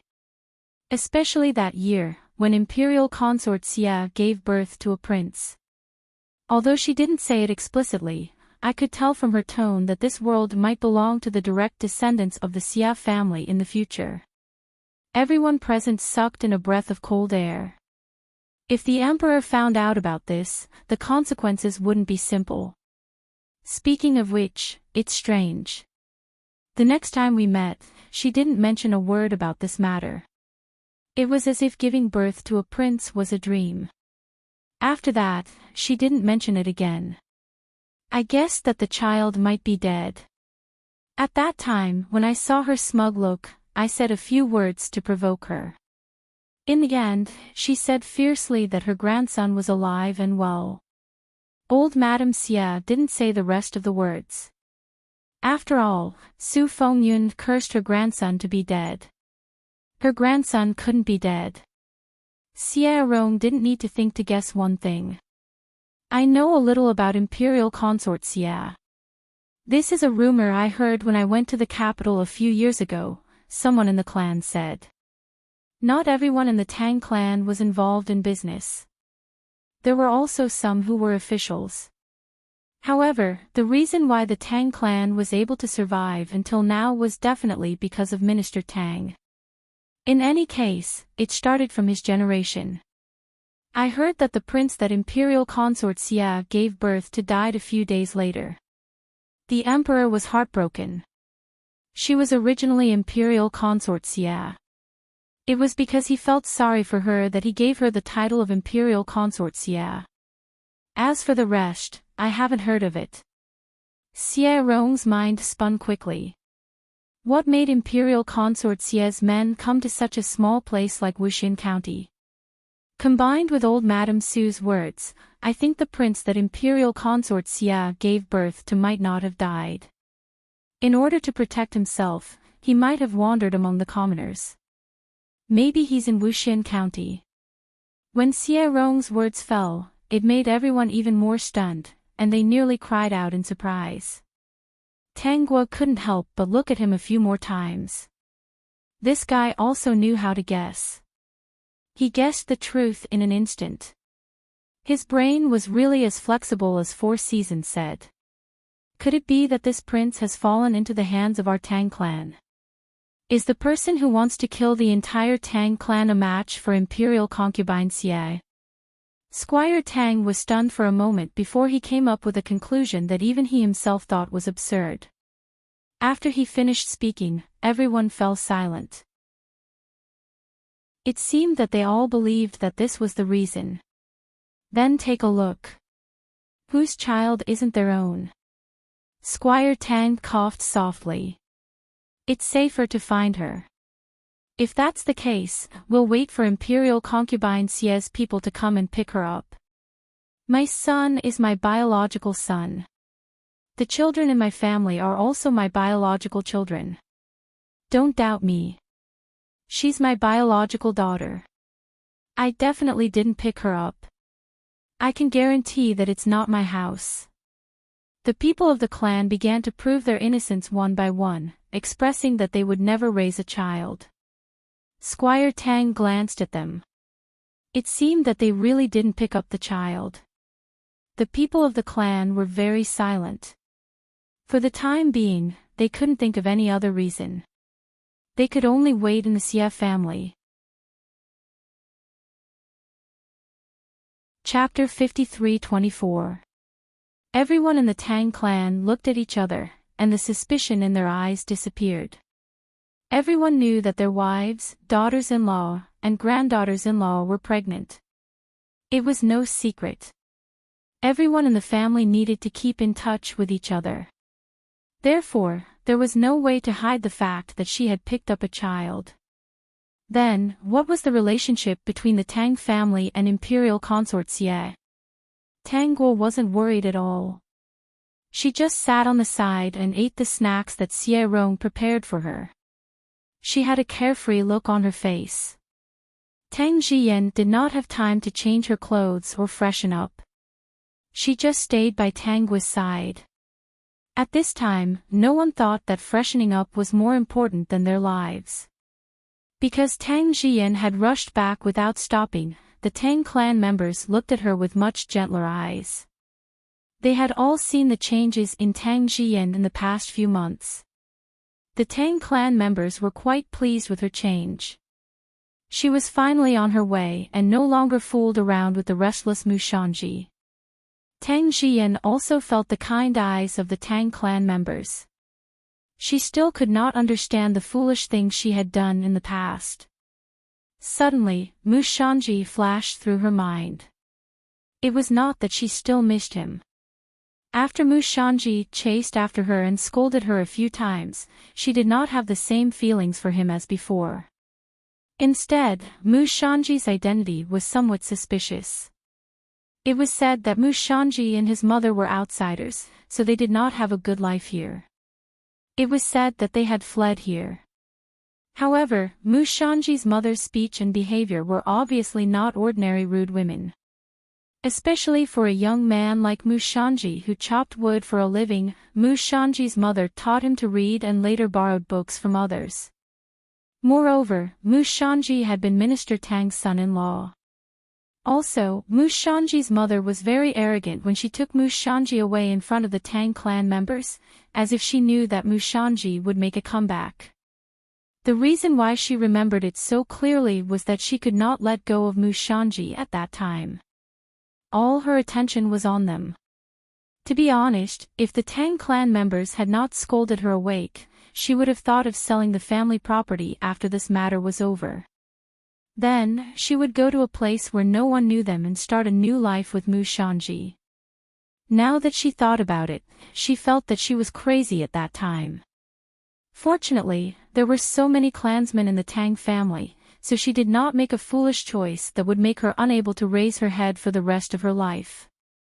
She thought about it for a long time. Could Mu Shanji be Imperial Consort Xie's son? Now that he thought about it, everything seemed to make sense. The extermination of the family Tang was because of Imperial concubine Xie's opponent. Did they think that Mu Shanji was in the minister's mansion? This was probably because the news was lagging behind. Given Mu Shanji's situation, Mu Shanji's mother definitely couldn't send news to him frequently. Perhaps she had only sent news of Mu Shanji's marriage over the years. Unfortunately, she didn't know the situation in the capital. Otherwise, if she knew more things, she would be able to analyze more things. On the other side, Xie Rong was also deep in thought. He had already thought of what Tang Jian had thought of. He knew a little about the situation in the capital. He only knew that the Xia family in the capital was not having a good time. Many old matters of the past would be dug up and investigated. The junior from the Xia family had already been beheaded in public as a warning to others. Su Fengyun was still paralyzed on the bed, but her body was very good. She couldn't bear to die, but it was very painful to live. Her life could be said to be miserable. Chapter 53-25. Time gradually passed with different thoughts in everyone's mind. Xie Rong arranged for some people with good skills to guard not far from the Tang clan's residence to observe which family the killers were coming for. Tang Guo originally wanted to get rid of the assassins quietly so that they wouldn't be able to return. But now that Tang Jian had discovered the assassins in advance and came back to report, she couldn't arrange for the paper puppet to kill the assassins on the way. Otherwise, everyone would think that Tang Jian had misunderstood something. Dear host, the assassins have arrived and are approaching the minister's mansion. The remaining guards of the Xia family were all guarding the Xia family's house to ensure everyone's safety. As time passed, the number of people talking decreased. The sky was still dark and the Xia family was very quiet as if everyone was sleeping.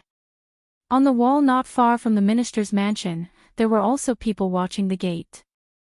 Xie Rong had taken care of every family.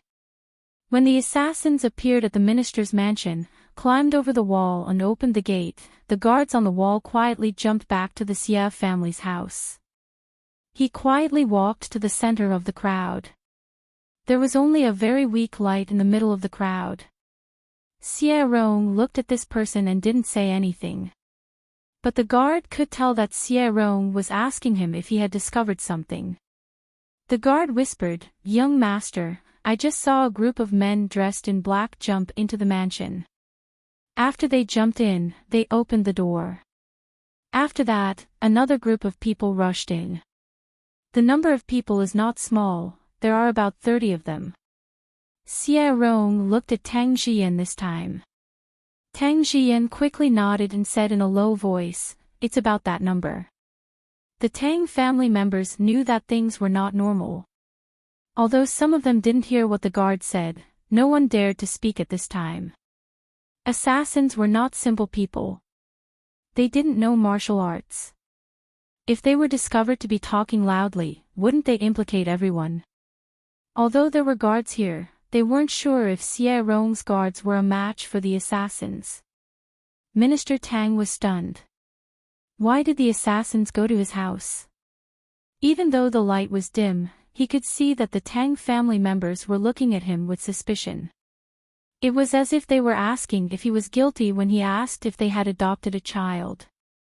Did you secretly raise a child, but not in the name of an adopted child, but in some other capacity? Minister Tang looked innocent. At this time, he couldn't argue with them. He didn't want to see the assassins 100 meters away. The strange looks of the Tang family members made him so anxious that his neck turned red. He forced himself to hold back and didn't say a word. At this time, the assassins who had already entered the minister's mansion saw an empty house. They couldn't help but frown and put their swords back into the sheath. "Boss, there's no one. Even the bed is cold." Could it be that they got the news in advance and ran away? "The house is neat and tidy. It looks like he didn't take anything with him. It doesn't look like he ran away in a panic." The reason for this was because Sierrong thought that there was still enough time, so he asked someone to remind the servants to tidy up the house before coming to the Xie family. This was to confuse these assassins. If they came, it would give them the illusion that this family was definitely not running for their lives. Chapter 53:26. Maybe we can chase after them. It'll be much easier if we ask around first. It's also because of the heavy rain that we weren't prepared at all, so we came here in a hurry. Okay. Find someone to take off his black clothes and show his face to knock on the door. Pretend to be a foreigner.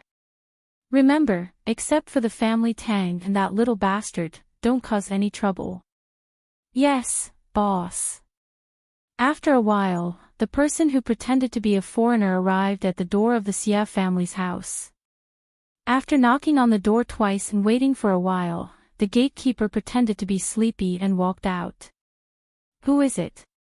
The gatekeeper didn't turn on the light. He was a little nervous, afraid that someone would see something wrong with him. The person in front of him was an assassin. Thinking of the task that the young master gave him, he could only grit his teeth and fight. "Little brother, I'm sorry to disturb you. I'm a foreigner who came to seek refuge with Minister Tang. I knocked for a long time, but no one answered. There wasn't even a gatekeeper.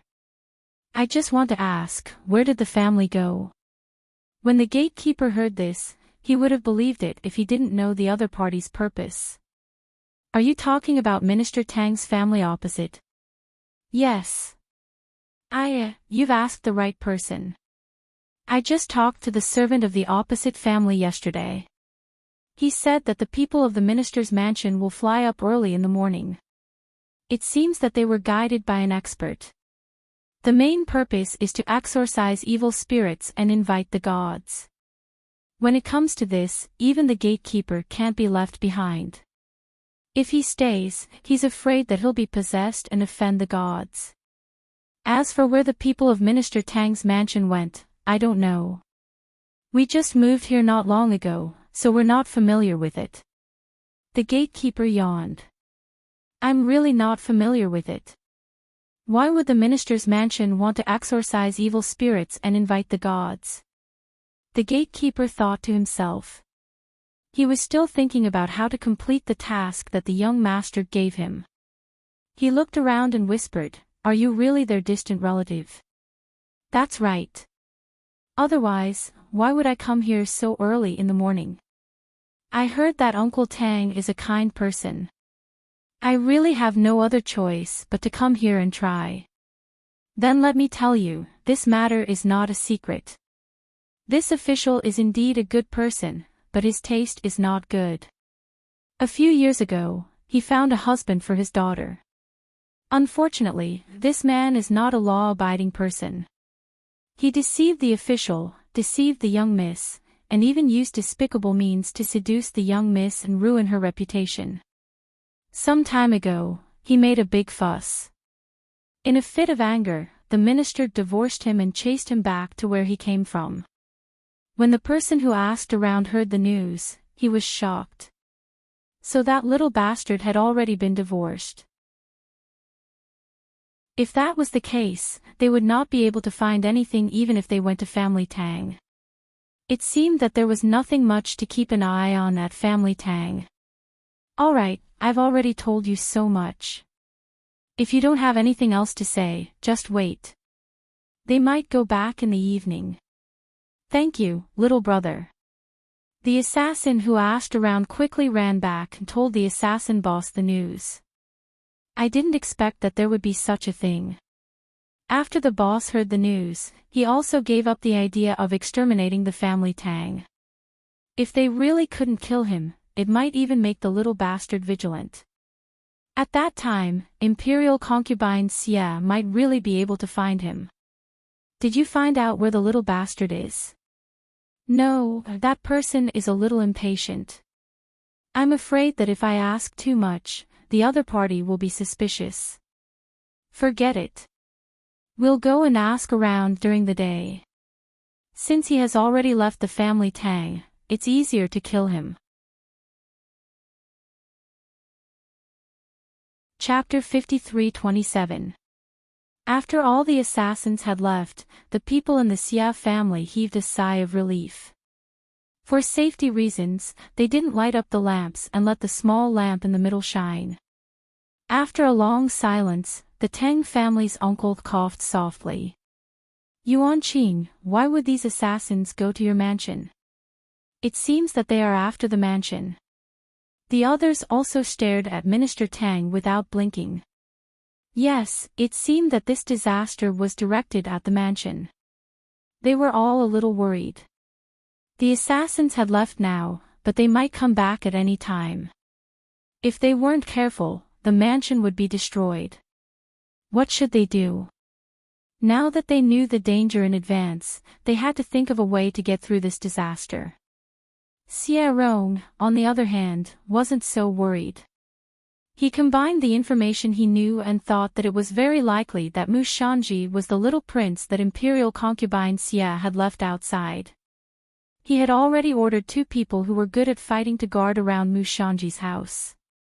If the assassins were after Mu Shanji, then they would definitely find a way to find out his whereabouts and kill him. In that case, the mansion would be safe.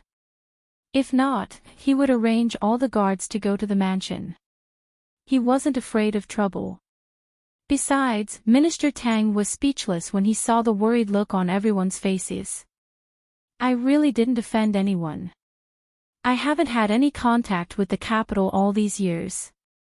I don't know how this disaster fell on my mansion. You really didn't pick up the child and raise him. For example, raising him with another identity. Someone asked suspiciously. Minister Tang hurriedly shook his head. No, my wife was pregnant at that time. Who would go out and pick up a child and raise him? The Tang family's people were stunned. That was right. They calculated according to the time when Imperial concubine Xia's child might have been left outside. According to their calculations, the minister's wife should be pregnant at that time. Minister Tang was very nervous every day and rarely went out of the mansion. He was basically at home with her. At that time, if he really picked up a child, it would be something that couldn't be hidden. Maybe there's something you missed. The Tang family's uncle said, the assassins are gone now. What I'm worried about now is, what if they come again at night? If this matter is not resolved, I'm afraid none of us here will be able to sleep. At this moment, Tang Jian said, Uncle, actually, I have a guess. This matter may not be directly related to the minister's mansion, but the minister's mansion was implicated by someone else. As soon as Tang Jian said this, everyone's eyes fell on her. Now, the Tang clansmen were looking at Tang Jian with even more gratified eyes. If it wasn't for Mu Shanji's obsession and coaxing Tang Jian, she wouldn't have done those things. Tang Jian didn't know that her clansmen were accusing her of a crime. Under everyone's puzzled gaze, she spoke out her guess. When the members of the Tang family heard that this matter was related to Mu Shanji, their expressions changed. Now that he thought about it carefully, Mother Mu's behavior was indeed as Tang Jian had said. She was somewhat noble and did not seem like a woman from an ordinary family. Instead, she was literate and could embroider well. It was just that her body was not very good and she could not use a needle and thread for a long time. If Mu Shanji was really a prince who had wandered outside, it would not be strange for the minister mansion to be implicated. Chapter 53:28. What made the members of the Tang family even more serious was that if Mu Shanji was really the prince, the family would have a hard time after he returned. The members of the Tang family thought of this, and so did Steward Tang. I've heard that the Empress and Imperial concubine Xia are fighting fiercely. It was when I went to the capital a few days ago and overheard my eldest nephew talking a little too much after drinking. Someone from the Tang family spoke up again. Do you think those assassins are the Empress's people? I'm not sure. The Empress family is very powerful. Although she doesn't have any biological children, she raised a prince who is considered her child. Even though Imperial concubine Xia is powerful, her family is not strong enough. If Mu Shanji is really the prince, the chances of him returning to the capital safe and sound are very small. Minister Tang analyzed slowly. Think about it, there were more than 30 assassins. If they were all very skilled, they would be enough to wipe out the entire Tang family, let alone the mother and son. At this moment, everyone fell silent. In fact, these are all our guesses. We still don't know who the assassins are after. Minister Tang said this and came to Xie Rong. Young Master Xie, I think we have to disturb you for a few days. Let's send someone out to observe the situation outside. We don't dare to live in the minister's mansion for the time being. Xie Rong was very eager and agreed enthusiastically. He even invited the other members of the Tang family to live with him. After all, the mansion was spacious enough. The other members of the Tang family didn't plan to stay. After all, the assassins were after the minister's mansion. They should be safe. Without waiting for the sun to rise, these people quietly went back. Only Minister Tang and his family stayed in the Xie family. Uncle, I'll go back first. Tang Jian said since there was nothing else for her to do. Minister Tang was a little worried. Why don't you stay in the Xia family for the time being? Things are different now. If you meet those assassins, you'll be in danger. The place where I live is remote. Those assassins won't find me there. Thinking of the past, it was indeed inappropriate for her to stay here. Even if Madame Xia didn't say anything, she still felt uncomfortable. If she stayed here, she would only cause trouble for her uncle. Besides, I still have to go back and look for clothes to change into. This is not the way to go. Only then did Squire Tang stop persuading her. He asked Xie Rong to borrow 2 skilled guards to send Tang Jian to the house in the west. Old Madame Xia didn't think too much about it. She only remembered the past when Tang Jian spoke. However, those things were all in the past. Recently, she had heard more about Tang Jian's change. She still felt a little regretful. How could such a capable girl suddenly do such a thing? Squire Tang, your and Miss Tang's rooms have been arranged. You've been guarding here for most of the night. Go and rest for a while. My servants will take care of everything else, Xie Rong said. Squire Tang couldn't fall asleep. I'm fine, but I have to send Guo to her room to rest. Sorry to disturb you. We are neighbors to begin with. As the saying goes, a close neighbor is better than a distant relative.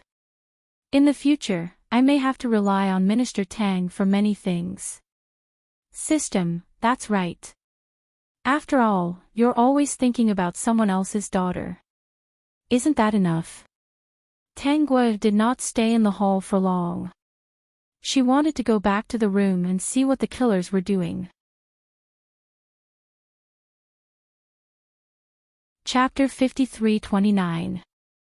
When Tang Jian returned to the house in the west, she felt dizzy. She knew that her body couldn't take it because she had been on the road all night and had fallen several times in a row. Sure enough, as soon as she washed up and changed into clean clothes, her head started to heat up and she felt a little dizzy. The maid was shocked and hurried to find the doctor. At this time, Tang Jian had already laid down and was in a daze. She could still hold on before because the matter was not over. Now that it was over and the tragedy had not happened, she relaxed and the pain came back. When she was in a daze from the fever, the maid helped her and fed her some medicine. The bitter medicine woke her up a little. She looked around and remembered what happened before. "Miss, are you awake? The doctor said that you are seriously ill and need to rest." "I know." Tang Jiyan closed her eyes again. "I feel like I have forgotten something. I am so sick that I can't remember what I have forgotten. It shouldn't be anything important. Miss, sleep for a while. When you wake up and feel better, you will remember it." Tang Jiyan answered vaguely and then fell asleep. But she didn't sleep well at all. As soon as she fell asleep, she remembered that she had something to do. She had planned to ask someone to inform Mu Shan and his mother that they might be in danger. She didn't want to cling to the rich and powerful, but she used to like them. Now that the killers were coming, whether they could escape or not after she informed them, would depend on the doctor. She couldn't do anything else and didn't want to do anything. With their relationship, she didn't need to do anything more. She didn't expect that she would forget about it. She could clearly feel that she was sleeping, but she couldn't wake up. After trying for a while, Tang Jiyan felt very tired, but she still couldn't wake up. She sighed regretfully and her head became very heavy. Then she fell asleep. However, she didn't fall into a deep sleep this time. She was no longer clear-headed. Instead, she fell into a strange dream. Tang Guo wasn't on Tang Jiyan's side. Tang Jiyan had changed. She didn't need to do anything to her. This time, Tang Jiyan was willing to come back and inform Tang Jiyan despite the danger to her life. It was enough to prove that she wasn't a bad person. Let bygones be bygones. She didn't know that Tang Jiyan was in a strange dream. Tang Jiyan didn't use a pipe of golden millet dream, but by chance, she dreamt of her original life. This dream was really too long, so long that it terrified her. She saw herself in the dream choose a path that defied morality. She wanted to stop it, but she couldn't. It was clearly a wrong path, but he walked it without hesitation, as if he had been possessed. What she could not accept was that the family Tang in her dream had been destroyed by those killers. Her cousin's coachman came to report in time, and she and Mu Shanji managed to escape in time. Mu Mu's mother had managed to escape with her life. Later, Mother Mu told them the truth, and they secretly went to the capital. After going through all kinds of hardships, they finally lived happily together. The Empress fell from power and was locked up in the cold palace by the Emperor. She stubbornly survived, and imperial concubine Xia won. Mu Shanji recovered his identity and was favored by the Emperor. In the end, he was made the crown prince, and she became the crown prince's concubine. On the day she was made the crown prince's concubine, she seemed to have remembered something in her dream. She asked Mu Shanji to hunt down the killers who destroyed the family Tang. Chapter 53:30. Mu Shanji was in a dilemma. He didn't plan to do it. In his opinion, the Empress had fallen. If he continued to kill her, it would definitely arouse the Emperor's suspicion. For the sake of the throne, Mu Shanji chose to ignore this matter. When he ascended the throne, the Empress died of illness. The Emperor even took her out and buried her. Later, she was not very awake in the dream. After the Emperor died, Mu Shanji ascended the throne. She was made a concubine. Because of her identity, she was always fated to be with the Empress. At that time, she gave all her property to Mu Shanji. She was busy fighting every day. She didn't have the same feelings with Mu Shanji as before. When Tang Jiyan woke up, she was actually a little confused. Why would she have such a dream out of nowhere? "Miss, what's wrong? Did I sleep for a long time?" Tang Jiyan looked at the bright sky outside. She didn't know what time it was. Not long. The sun just came out. Fortunately, the heat is gone. I was really scared. Is there any news from the minister's mansion? Someone did come to deliver the news. It's from the Xia family. The maid hesitated. He said that everything is fine. Miss, don't worry. The minister will stay in the Xia family for a few days. There are guards in the Xia family. It should be fine. That's good. Tang Jiyan recalled the things that she had forgotten before, and also recalled everything that she had dreamed of in her dream. Could it be that the dream had a guiding effect?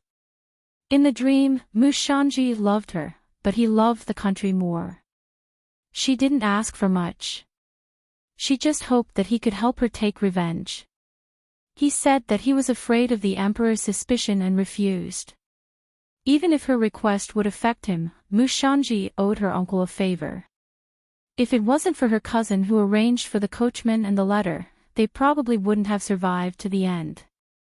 By the way, miss, you said a lot in the dream. It seemed like you wanted us to do something. Did you think of something? What do you want us to do? Tang Jiyan was stunned. Then she shook her head. No. Maybe my brain is muddled from the fever and I'm talking nonsense. Miss, do you still need to rest? Rest more. My head is still a little heavy. Tang Jiyan fell asleep. This time, she didn't have any dreams. She slept well. Furthermore, not all of the assassins were left in the city. 2 of them were left in the city, disguised as ordinary people. It seemed like they were preparing to scout for information. The others bought some dry rations and went to the forest outside the city to wait. When the 2 assassins in the city found out the whereabouts of Mu Shan and his mother, they immediately rushed out of the city to inform the other assassins. Dozens of assassins did not delay and rushed to Mu Shanji's house. Through the system, Tanghua could see the movements of these assassins. Her expression did not change as she watched with her own eyes as the assassins found the thatched cottage and ferociously rushed in, heading straight for the bedroom. When Mu Mu's mother heard the commotion, she subconsciously came out to take a look. When she saw a group of ferocious people, her face instantly turned pale.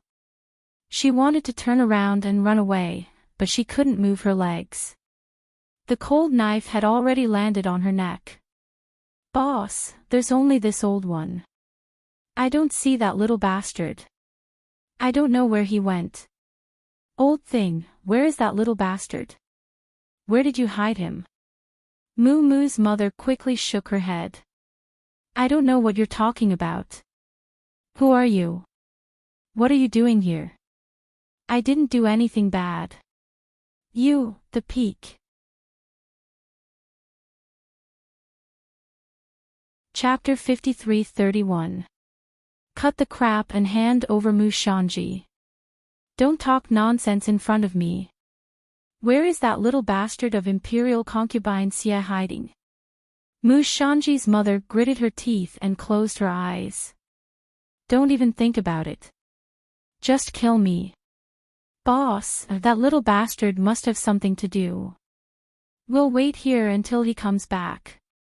Well, we'll wait here. Mu Shanji's mother panicked when she heard that. She quickly thought of a way. She could calculate the time when Mu Shanji would come back every day. She would shout loudly to alert Mu Shanji when he came back. The killer saw that Mu Shanji's mother was quite obedient. He just tied her up in the house and didn't say anything. He didn't kill Mu Shanji's mother for the time being because he was afraid that things would change. If Mu Shanji didn't come back, Mu Shanji's mother would still be useful. Mu Shanji's mother calculated the time. When she felt that Mu Shanji was about to come back, she suddenly shouted loudly in the house. Ah Shan, don't come back. Ah Shan, go quickly. Ah Shan, you're a prince. Your mother is Imperial Concubine Xia. You have to live. Don't come back. There are many killers here. You'll die if you come back. Mu Shanji's mother shouted too fast.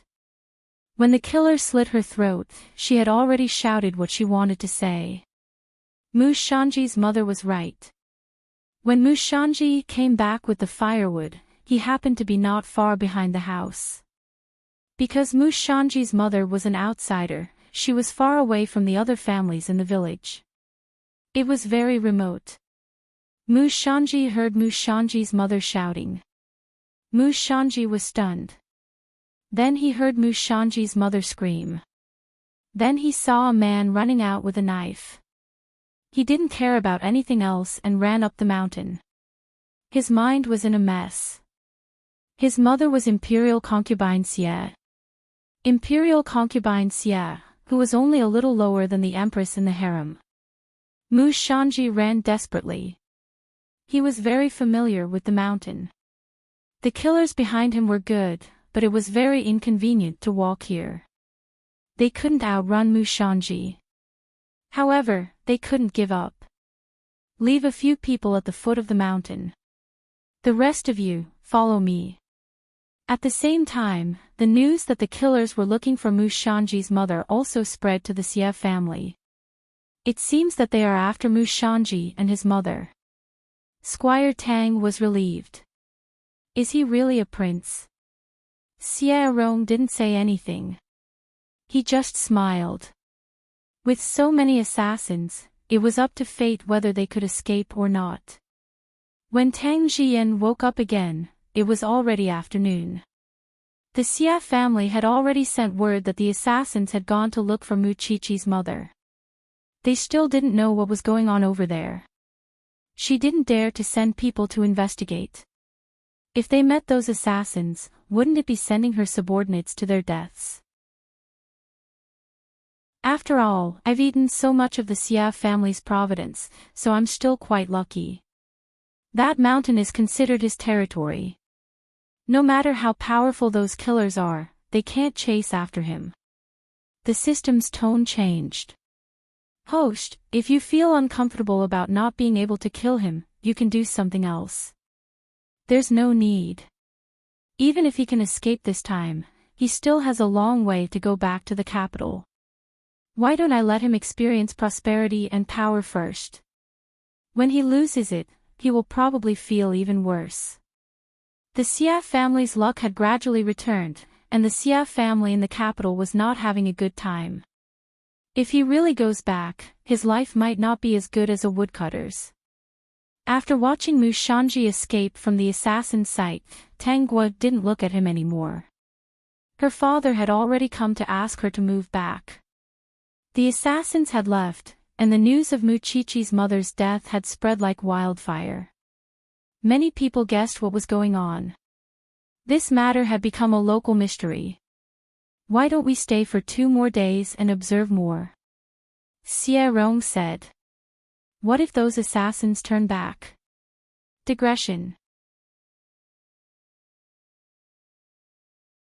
Chapter 53-32. After hearing what Xia Fan said, Minister Tang was also a little worried, so he stayed in the Xia family for a few more days. Minister Tang felt that it was a pity. Xia Rong was such a good person. It was a pity that Jian didn't have the luck and lost this fate. Thinking of the assassins, he quickly threw away those messy thoughts. I don't know if those assassins can catch up. Minister Tang murmured. Selfishly, if those assassins caught up, it would remove a potential danger for the Tang family. If Mu Shanji really returned to the imperial palace in the capital and regained his identity, he might not have time to care about the Tang family in the short term. After he was done with his business or won, the Tang family's life would be really difficult. Mu Shanji's mother was also killed by those assassins. Perhaps Mu Shanji would also plot against the Tang family. Actually, the situation in the capital is more complicated than expected. If he left the capital and chose to hide his identity, he might still live a stable and peaceful life. If he went back, he would be caught in the vortex of power struggle. He might lose his life at any time. Xie Rong lowered his voice. Yesterday, I received some news from the capital. Many things have happened to the Xia family in the capital one after another. The Empress has always been suppressing the Xia family. There are problems everywhere in the Xia family. Even if imperial concubine Xia is favored, there is countless evidence in front of her. She can't help. Minister Tang was not a fool. In other words, it will be more dangerous for him to return to the capital. If he doesn't prepare to bring her back, what will it be if he doesn't send his head? Xie Rong waved his fan and smiled. Don't worry, Minister Tang. A prince who has been stranded among the commoners wants to seize power. Unless he has the right time, place, and people and the help of a noble, it is impossible for him to be free in his current situation. He might even be played until a layer of skin is peeled off. Xie Rong was so sure. First, his analysis was right. Second, didn't Elder Bai leave a message? The person who stole the Xia family's fate was going to return to his original fate. Wasn't the Xia family in the capital the one who stole the Xia family's fate? The Xia family in the capital was not a famous family, but they suddenly had imperial concubine Xia. Speaking of which, they were quite lucky. The harem was controlled by the Empress, but she was still able to send the prince out safely. She had to be lucky. Now that the curse had been broken, Beijing's Xia family no longer had the advantage of luck. This could be seen from the direction of Beijing's forces. This time, he had specially instructed the person who brought back the news to pay more attention to the news from the palace. If Mu Shanji could really return to the palace, he would soon know. If you need to go out to work, you can bring along a few guards with good skills. Squire Tang nodded. I do need to go out and do something today. It's been so many days. I have to go out. You can't leave me anywhere. Squire Tang suddenly sighed. I originally wanted to find a husband who would take care of Guo and treat her sincerely. It seems that I was too naive. Why would a normal person, a person who can catch my eye, stay in this small house and take care of my daughter for me? Xie Rong seemed to see Minister Tang's back arched a little. His lips moved. Maybe there is such a person, but Minister Tang didn't find it. Maybe it's not fate yet. You young people really know how to talk. You like to say such things to comfort others.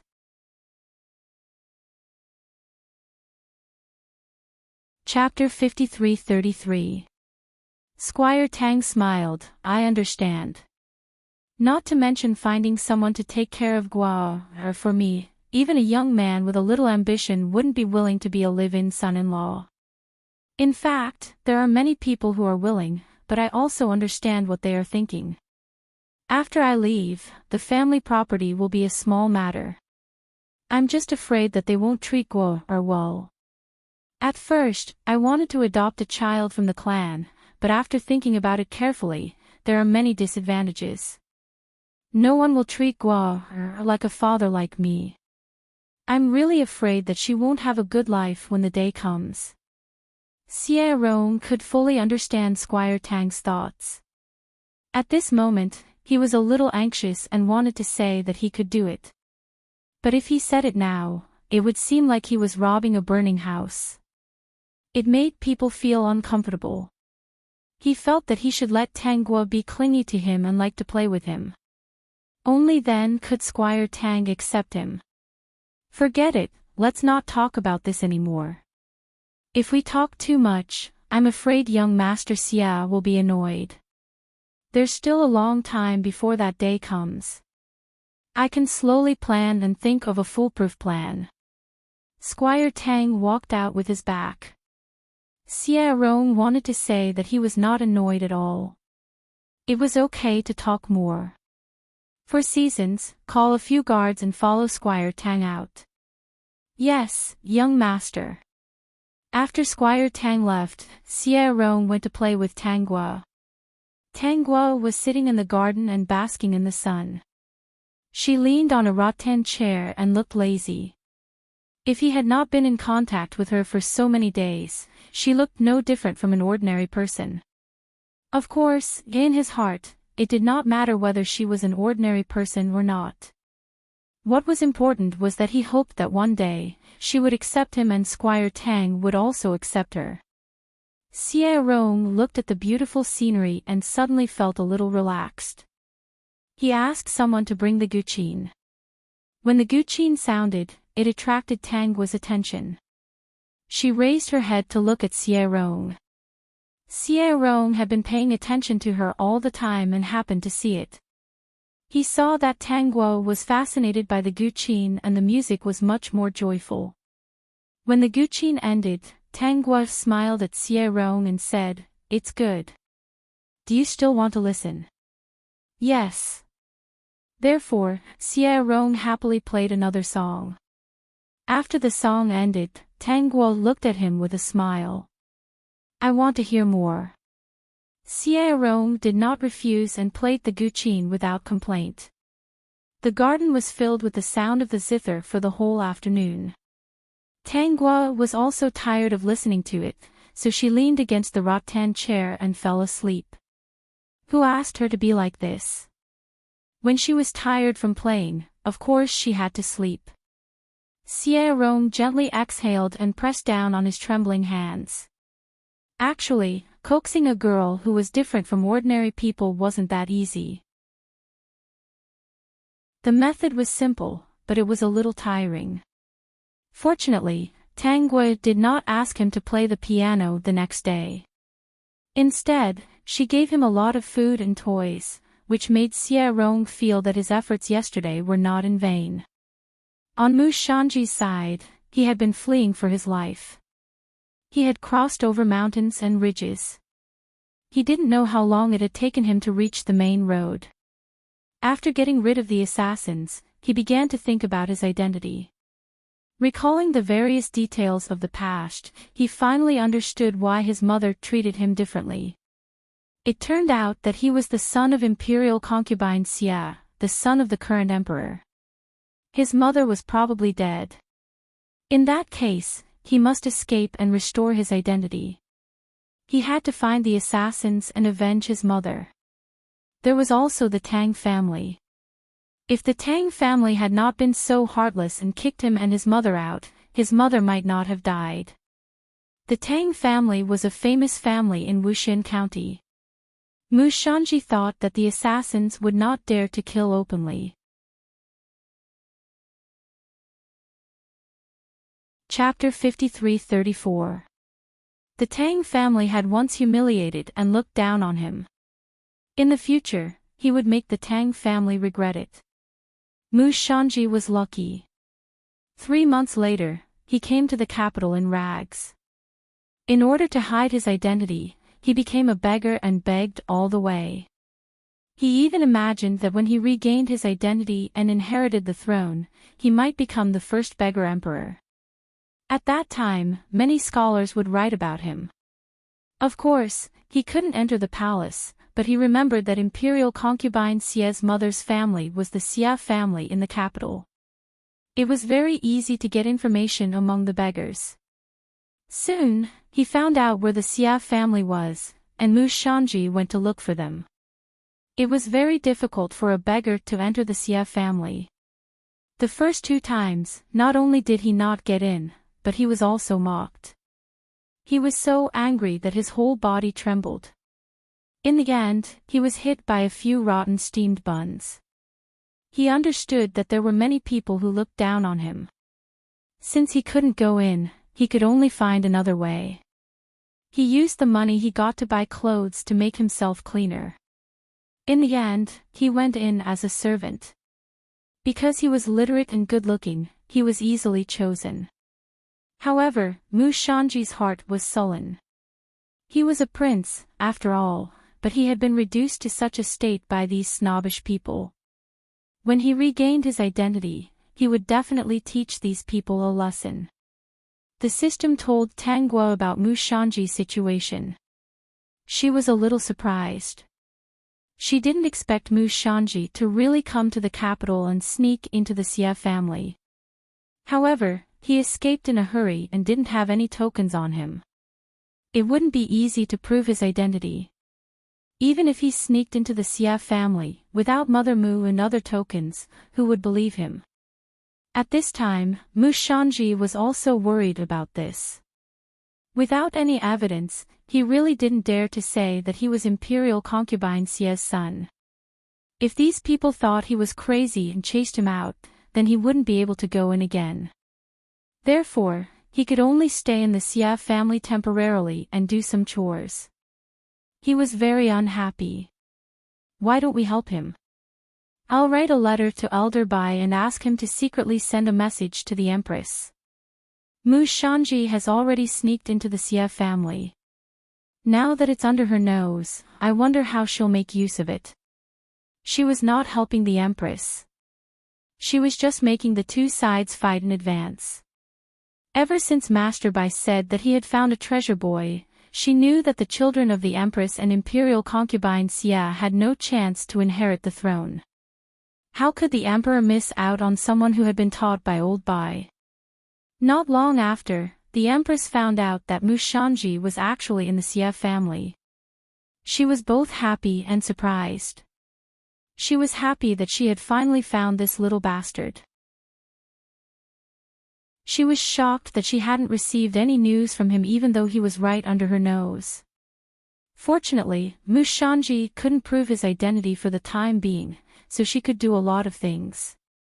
Tang Guo only asked Master Bai to secretly reveal the news about Mu Shanji to the Empress. She didn't pay much attention to what happened after that. No matter how lucky Mu Shanji was, it was impossible for him to turn misfortune into blessing every time, right? Moreover, Master Bai was keeping an eye on him, so there shouldn't be any major issues. She was very busy now. Every day, she had to admire Xie Rong's talents. Xie Rong had come up with a plan when he played the Guqin last time. He would show off his talent to Tang Guo at the right time. Vertex.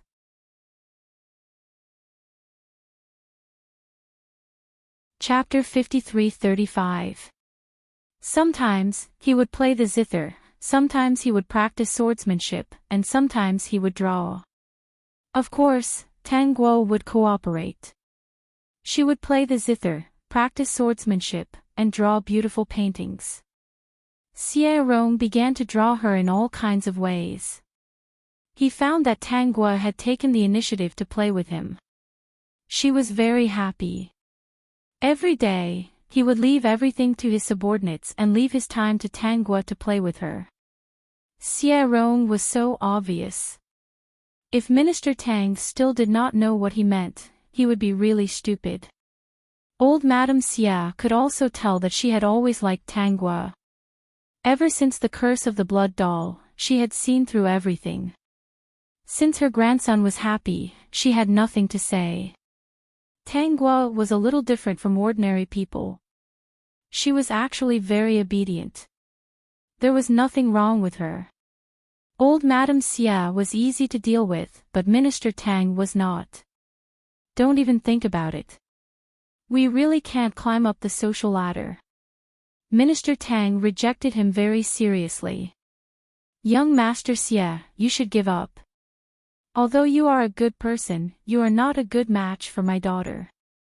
Your family background is good, and you are unparalleled in intelligence.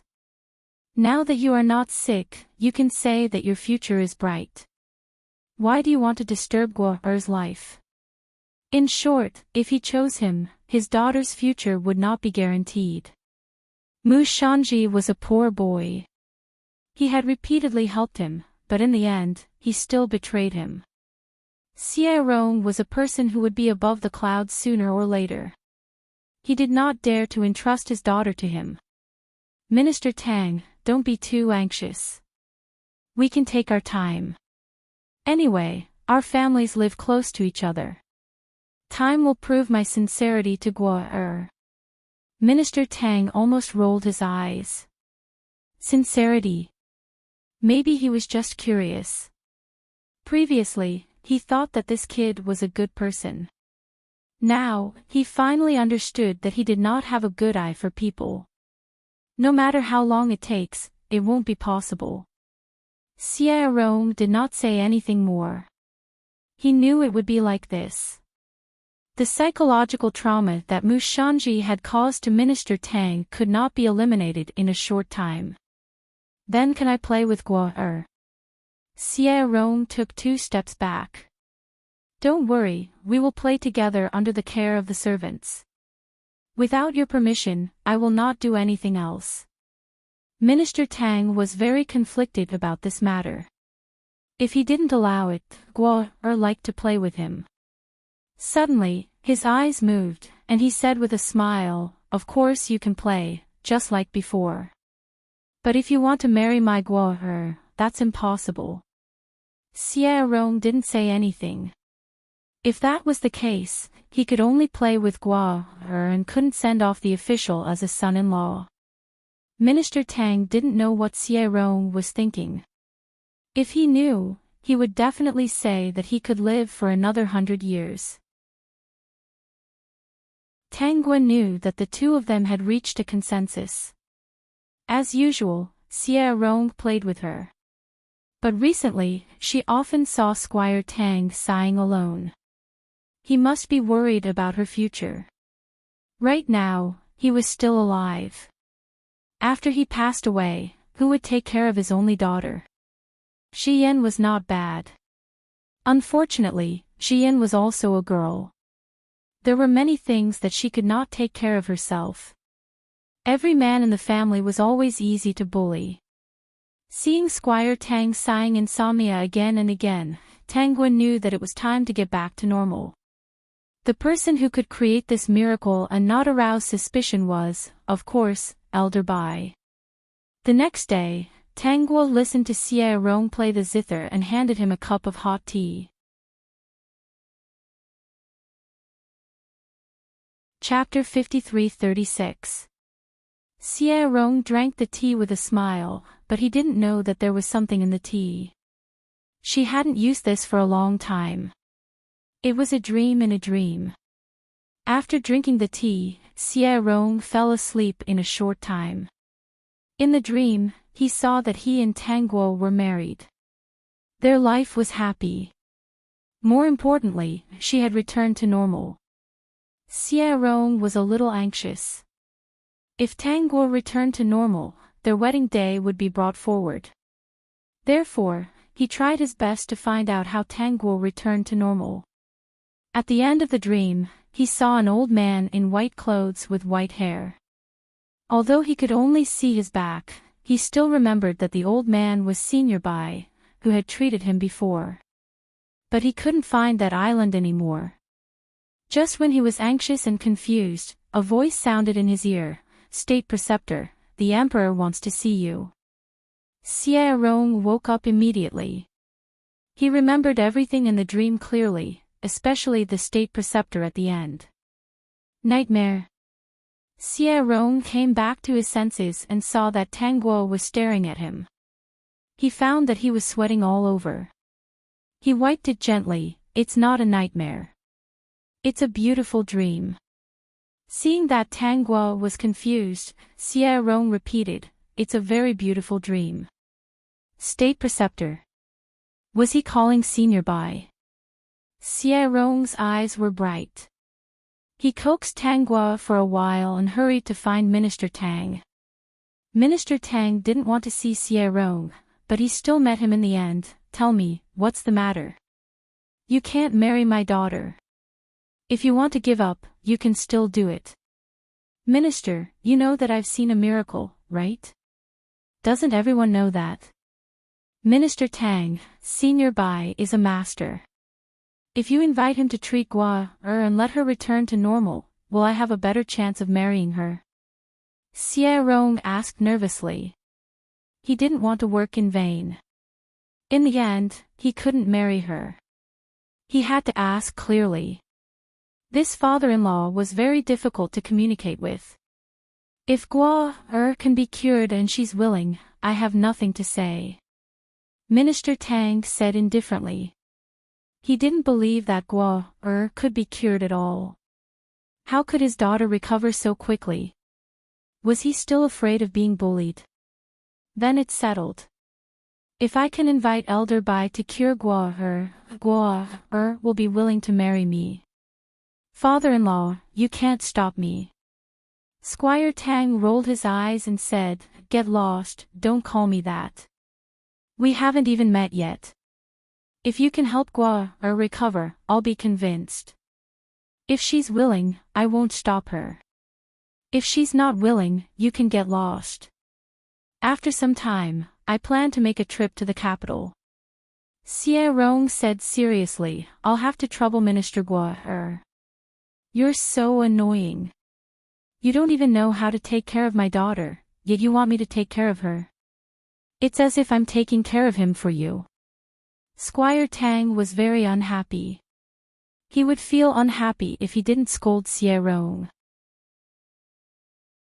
Xie Rong forced a smile. Elder Bai should be the state preceptor now.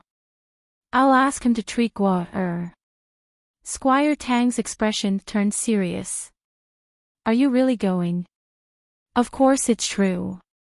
If he did not let Gua recover, he might not be able to send off the official as a son-in-law. 3 days later, Xie Rong set off for the capital. Tang Gua had already sent a message to Elder Bai. He would cooperate and appear in Xie Rong's line of sight.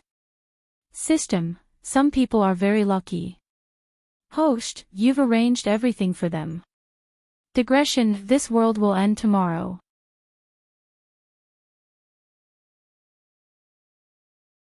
Chapter 53-37. Tangua, System, can you eat lemons too?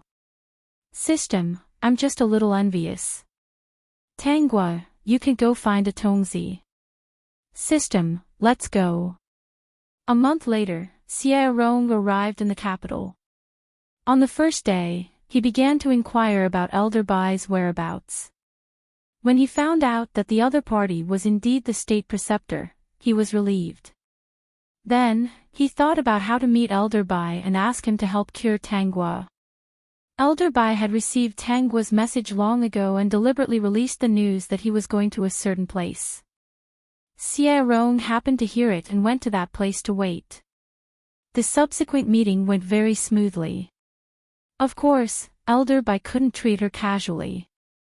Of course, he had to set some conditions. In this way, Xie Rong had to stay in the capital for some time.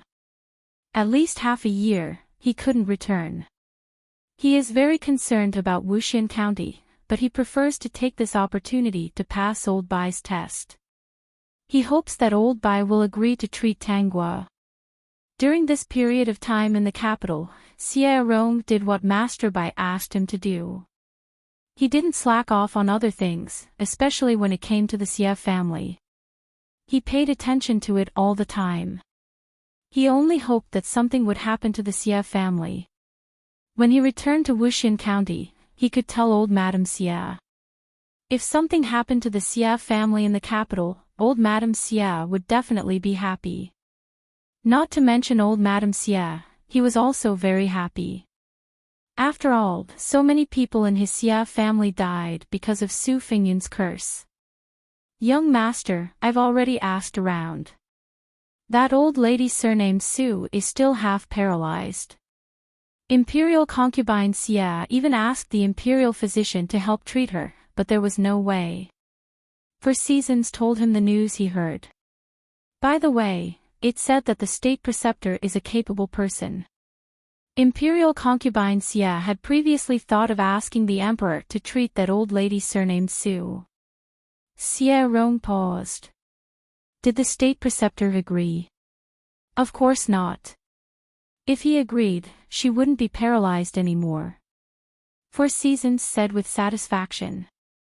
The state preceptor is indeed an expert. He should know that this old lady surnamed Su isn't a good person, so he didn't treat her. Even Imperial concubine Xie can't do it. Although 4 Seasons was young, he had seen Su Fengyun several times. Every time she came to the Xia family to show off and say some strange things, making old Madame Xia feel uncomfortable. That's good. Xie Rong thought that Master Bai was the one who broke the curse of the Xia family. Master Bai might know about Su Fengyun's sins, so it was impossible for him to treat her. He didn't expect the Xia family to be so lucky to be protected by such a person. He hoped that time would pass quickly and Elder Bai would be able to cure Guo's illness. Then, everything would be fine. Is there anything new about the Xia family in Beijing recently? What is young master asking about? There are a lot of interesting things happening in the Xia family. CG's eyes moved. This humble one has indeed heard of something recently. Didn't the Xia family recruit new servants some time ago? Not long after, someone came to the Xia family and said that the Xia family was harboring a fugitive. In the end, the Xia family found the fugitive servant and took him away. Oh, there's such a thing. Xie Rong felt that these things were rather boring and did not pay much attention to them. That's right, this capital's Xia clan seems to be getting worse and worse, to actually be able to let a fugitive become a servant. For seasons ridiculed. Meanwhile, in Wuxian County, Tang Guo also received a piece of news. Really?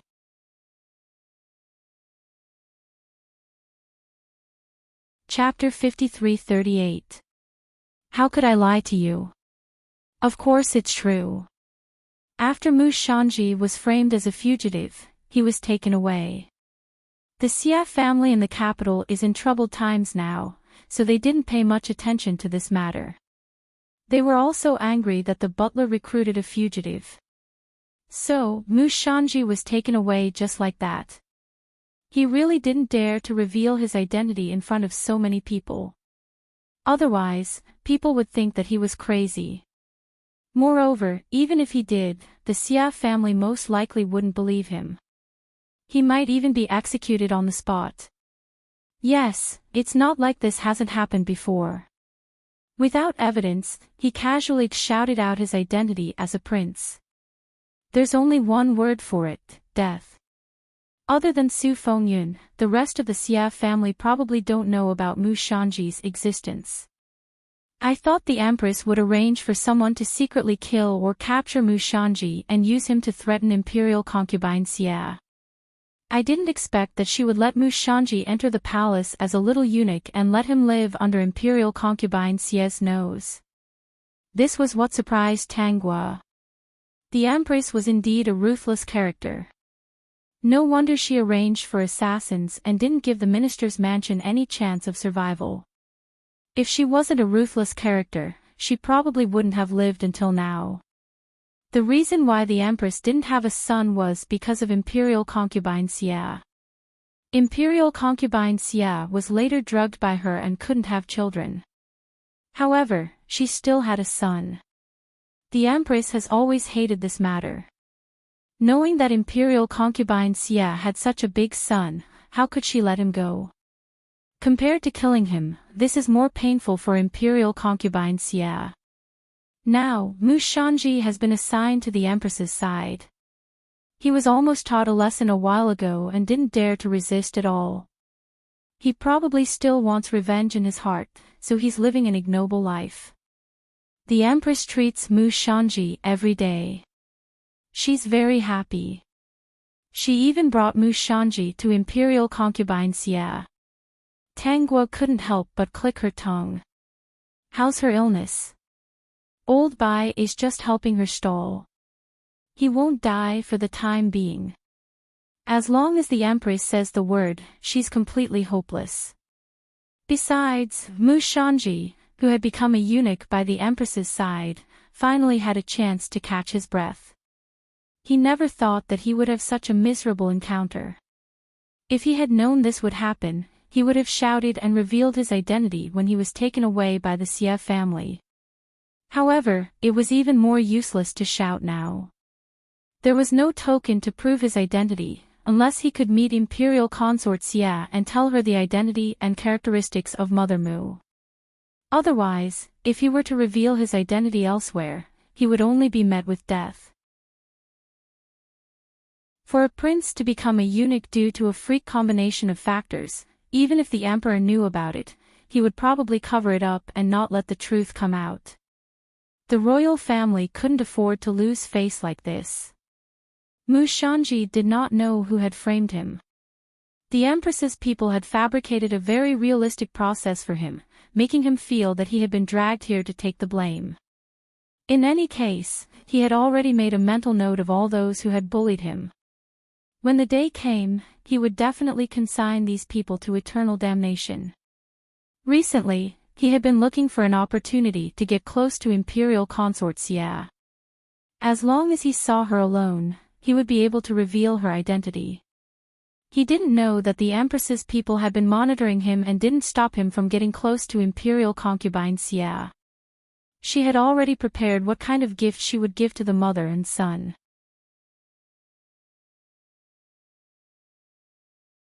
Chapter 53-39. Mu Shanji finally found an opportunity to meet Imperial Concubine Xia alone. On this day, Imperial Concubine Xia was watching the fish in the pond in the pavilion. The person beside her happened to be standing far away, so he quietly sneaked over. The moment he saw Imperial Concubine Xia, he was so excited that he almost called out for his mother. Imperial Concubine Xia was startled when such a big person suddenly jumped out. Before she could scream, she fell into the pond. Imperial Concubine Xia, who fell into the water, screamed for help. The people around her quickly came over and jumped over Mu Shanji to save her. Mu Shanji was stunned for a moment. Because of this, he forgot to save her and was caught. When Imperial Concubine Xia was rescued, he was tied up. Mu Shanji was not afraid at that time. He thought that he could wait until Imperial Concubine Xia saw him and then tell her his identity. But he didn't know that Imperial Concubine Xia didn't want to see him at all. She directly ordered the head palace maid beside her to drag him out and give him 50 beatings. When the beatings were enough, he would be sent back to the Empress like a corpse. This person is not sensible this time. Imperial Concubine Xia only gave him 50 beatings and didn't take his life directly because of the Empress. Imperial Concubine Xia said that although the Empress is sick, she can't neglect the people below. It's fine if he offended her today, but if he offended the Emperor, it's not something that can be solved with 50 beatings. The head palace maid said this and then secretly observed the Empress's expression. But she didn't see anything. The Empress had always been like this. She didn't show anything, so people couldn't see anything. Then I thank Imperial Concubine Xia for her kindness. Little Mu Z is new and doesn't know the rules of the palace. He will be more familiar with it in the future. The Empress looked at Mu Shanji, who was like a dead dog, and covered the corner of her mouth with a silk handkerchief. In fact, she was covering the corner of her mouth. Take little Mu Z away and punish him. Don't run around in the future. Imperial Concubine Xia is magnanimous today, so she spared your life. Mu Shanji was half dead. When he heard this in a daze, he almost vomited blood. How could his mother be such a person? She didn't ask anything and just beat him up. He was a little glad that the Empress didn't blame him. Otherwise, he might have died today. Speaking of which, this Empress's personality was quite good. When the Empress saw Mu Shanji giving her a grateful look, she laughed crazily in her heart. Imperial Concubine Xia would never have thought that Mu Shanji would give her a grateful look after she had caused his son to become like this. There was no rush. Take your time. Imperial Consort Xia had caused her to be unable to have an heir. She would let her experience the feeling of not having an heir even if she had one. Tang Guo was writing to Master Bai again. Recently, she had been watching the things in the palace every day, as if she was watching a palace drama. The days without Xie Rong were indeed a little boring. There was nothing fun to do. He couldn't listen to the music or watch the sword dance. The general meaning of the letter was that after the Empress defeated imperial concubine Xie, Elder Bai would indirectly let the Emperor know the evidence of the Empress doing bad things. Then, the Empress would be able to receive a boxed meal. After placing the letter into the puppet carrier pigeon, she began to count the days, wondering when Xie Rong would return. The system watched silently from the side. Just a second ago, she had schemed against someone to death, and the next second, she was thinking about her sweet love. His host was really a busy person. Chapter 53-40. In the 3 months he had been in the palace, Mu Shanji had lived a torturous life. He had wanted to find imperial concubine Xie, hoping to explain his identity. However, every time he was close, imperial concubine Xie would have all kinds of accidents. And he couldn't avoid being punished. Every time his old injuries healed, new ones would be added. After 3 or 4 times, Mu Shanji couldn't vent the anger in his heart. He even resented imperial concubine Xie. He was her biological son, but she actually tortured him to death. If the Empress hadn't been merciful enough to find the imperial doctor to prescribe medicine, he might have died long ago. The Empress was very happy. If it wasn't for the lack of time, she would definitely torture the mother and son for the rest of their lives and make them enemies. The Empress decided to do something big again. She wanted Mu Shanji to hate imperial concubine Xie completely. She also wanted imperial concubine Xie to regret it when she knew the truth. She guessed that there should be a token that Mu Shanji was a prince in Wuxian County, Mu Shanji's hometown. Unfortunately, her people searched the thatched hut but couldn't find the token. It seemed that she still had to let Mu Shanji find it himself. This time, she wouldn't stop him. This time, she used her illness as an excuse to ask Mu Shanji to take others to Wuxian County to help her find a medicine. She heard that only the medicine in Wuxian County had an effect on her illness. "Little Mu, go with everyone this time. You must find the medicine for me." The Empress looked at Mu Shanji and said, "I heard that you used to be from Wuxian County. You should be familiar with that place, right?" Mu Shanji quickly replied, "Yes." He didn't expect that those killers were arranged by the Empress. After getting along with her for so many days, he felt that the Empress was quite good. Her nominal child was the crown prince. It was a sure thing that he would inherit the throne. Why would she do something unnecessary? How would he know the grudge between the Empress and imperial concubine Xie? Returning to Wuxian County this time was an opportunity for Mu Shanji. He didn't know if those people had found the token hidden by his mother. They probably hadn't found it. After all, the token wasn't hidden at home. He didn't expect the Empress to give him such a chance. When he got the token, there shouldn't be a problem when he went to see his mother, right? The next day, Mu Shanji rushed out of the capital with his men. At this time, Xie Rong also planned to go back to Wuxian County. 3 days ago, Master Bai gave him a bottle of medicine, saying that after drinking it, it could cure Tangua's stupidity. Now that he was rushing back, he didn't expect to meet Mu Shanji. Of course, it was just a glance.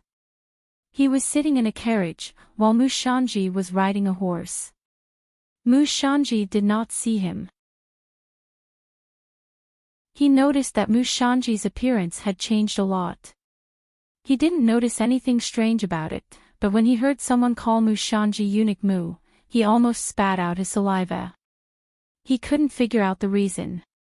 He was afraid that Mu Shanji would cause trouble when he returned, so he abandoned the carriage and rode back to Wuxian County from the inn. When he met Minister Tang, he told him about how Mu Shanji had become eunuch Mu. At that time, Tang Jian was also at the side. She raised her head in surprise. Squire Tang opened his mouth wide and didn't know what to say. What they were worried about did not happen at all. Mu Shanji took the medicine that the Empress said and found the things that Mother Mu had hidden. He did not stay and left. He did not care about the family Tang at all.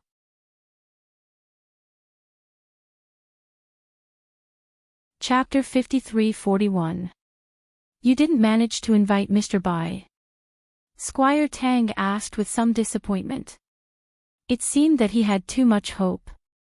This matter was simply impossible.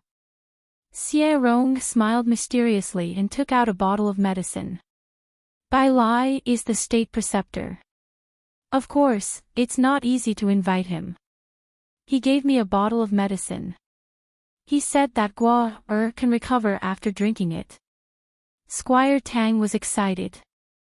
He was looking forward to it, but he was also worried that there was something wrong with the medicine. Xie Rong took a sip in front of him. He said that the medicine had no side effects. It was useless for ordinary people. But for someone like Tang Guo, who was a little silly, it would be useful after drinking it. Squire Tang was moved. Then, Tang Guo drank the medicine as if it was plain water.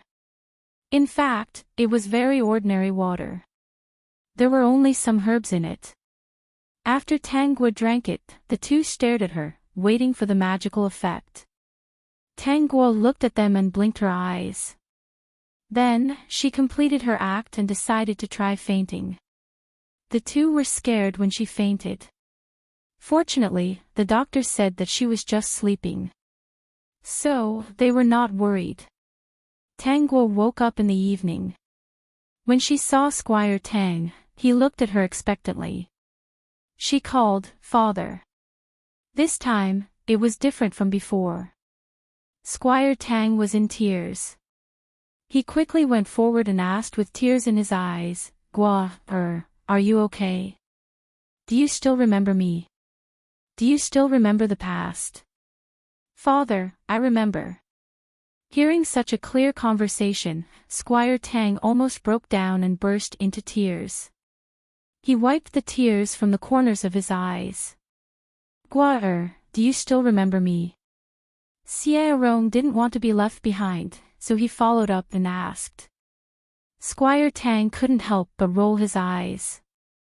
Although he didn't object, this guy was too anxious. "Who are you?" Tang Guo pretended to be curious and asked. Xie Rong's smile disappeared instantly. Squire Tang slapped his thigh. His daughter didn't recognize this guy. Ha ha ha. He wanted to laugh. Xie Rong sighed. "My name is Xie Rong. It's okay if you don't remember me. Remember it again today. I hope you won't forget it in the future." Minister Tang pitied Xie Rong again, but Guo was his daughter. He had no choice but to stand on his daughter's side. "Xie Rong, will you still play the zither for me in the future? Do you still want to show me your sword dance? Will you still paint for me? If you can do all these, I will remember you." Hearing this, Xie Rong was pleasantly surprised and hurriedly replied, "Of course I can." It turned out that she hadn't forgotten. "Squire Tang, I'm a little happy, but also a little unhappy."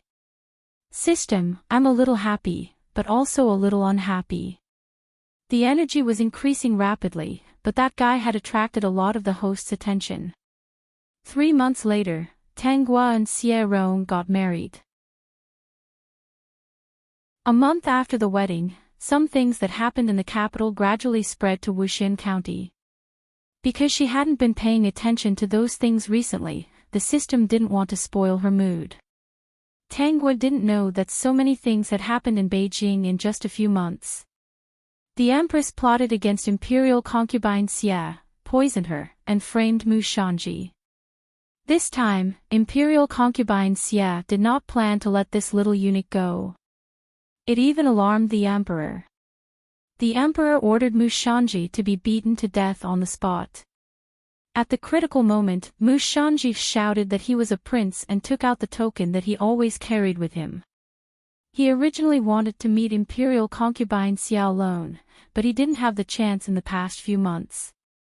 The main reason was that Imperial concubine Xia was very cautious. You're tuning into the LoveLore Library YouTube channel.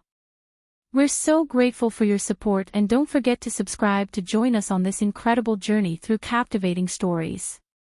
Your generosity through donations truly makes a world of difference, as it's the primary source of revenue that allows me to expand and enhance this channel for you. Thank you from the bottom of my heart for being a part of this adventure.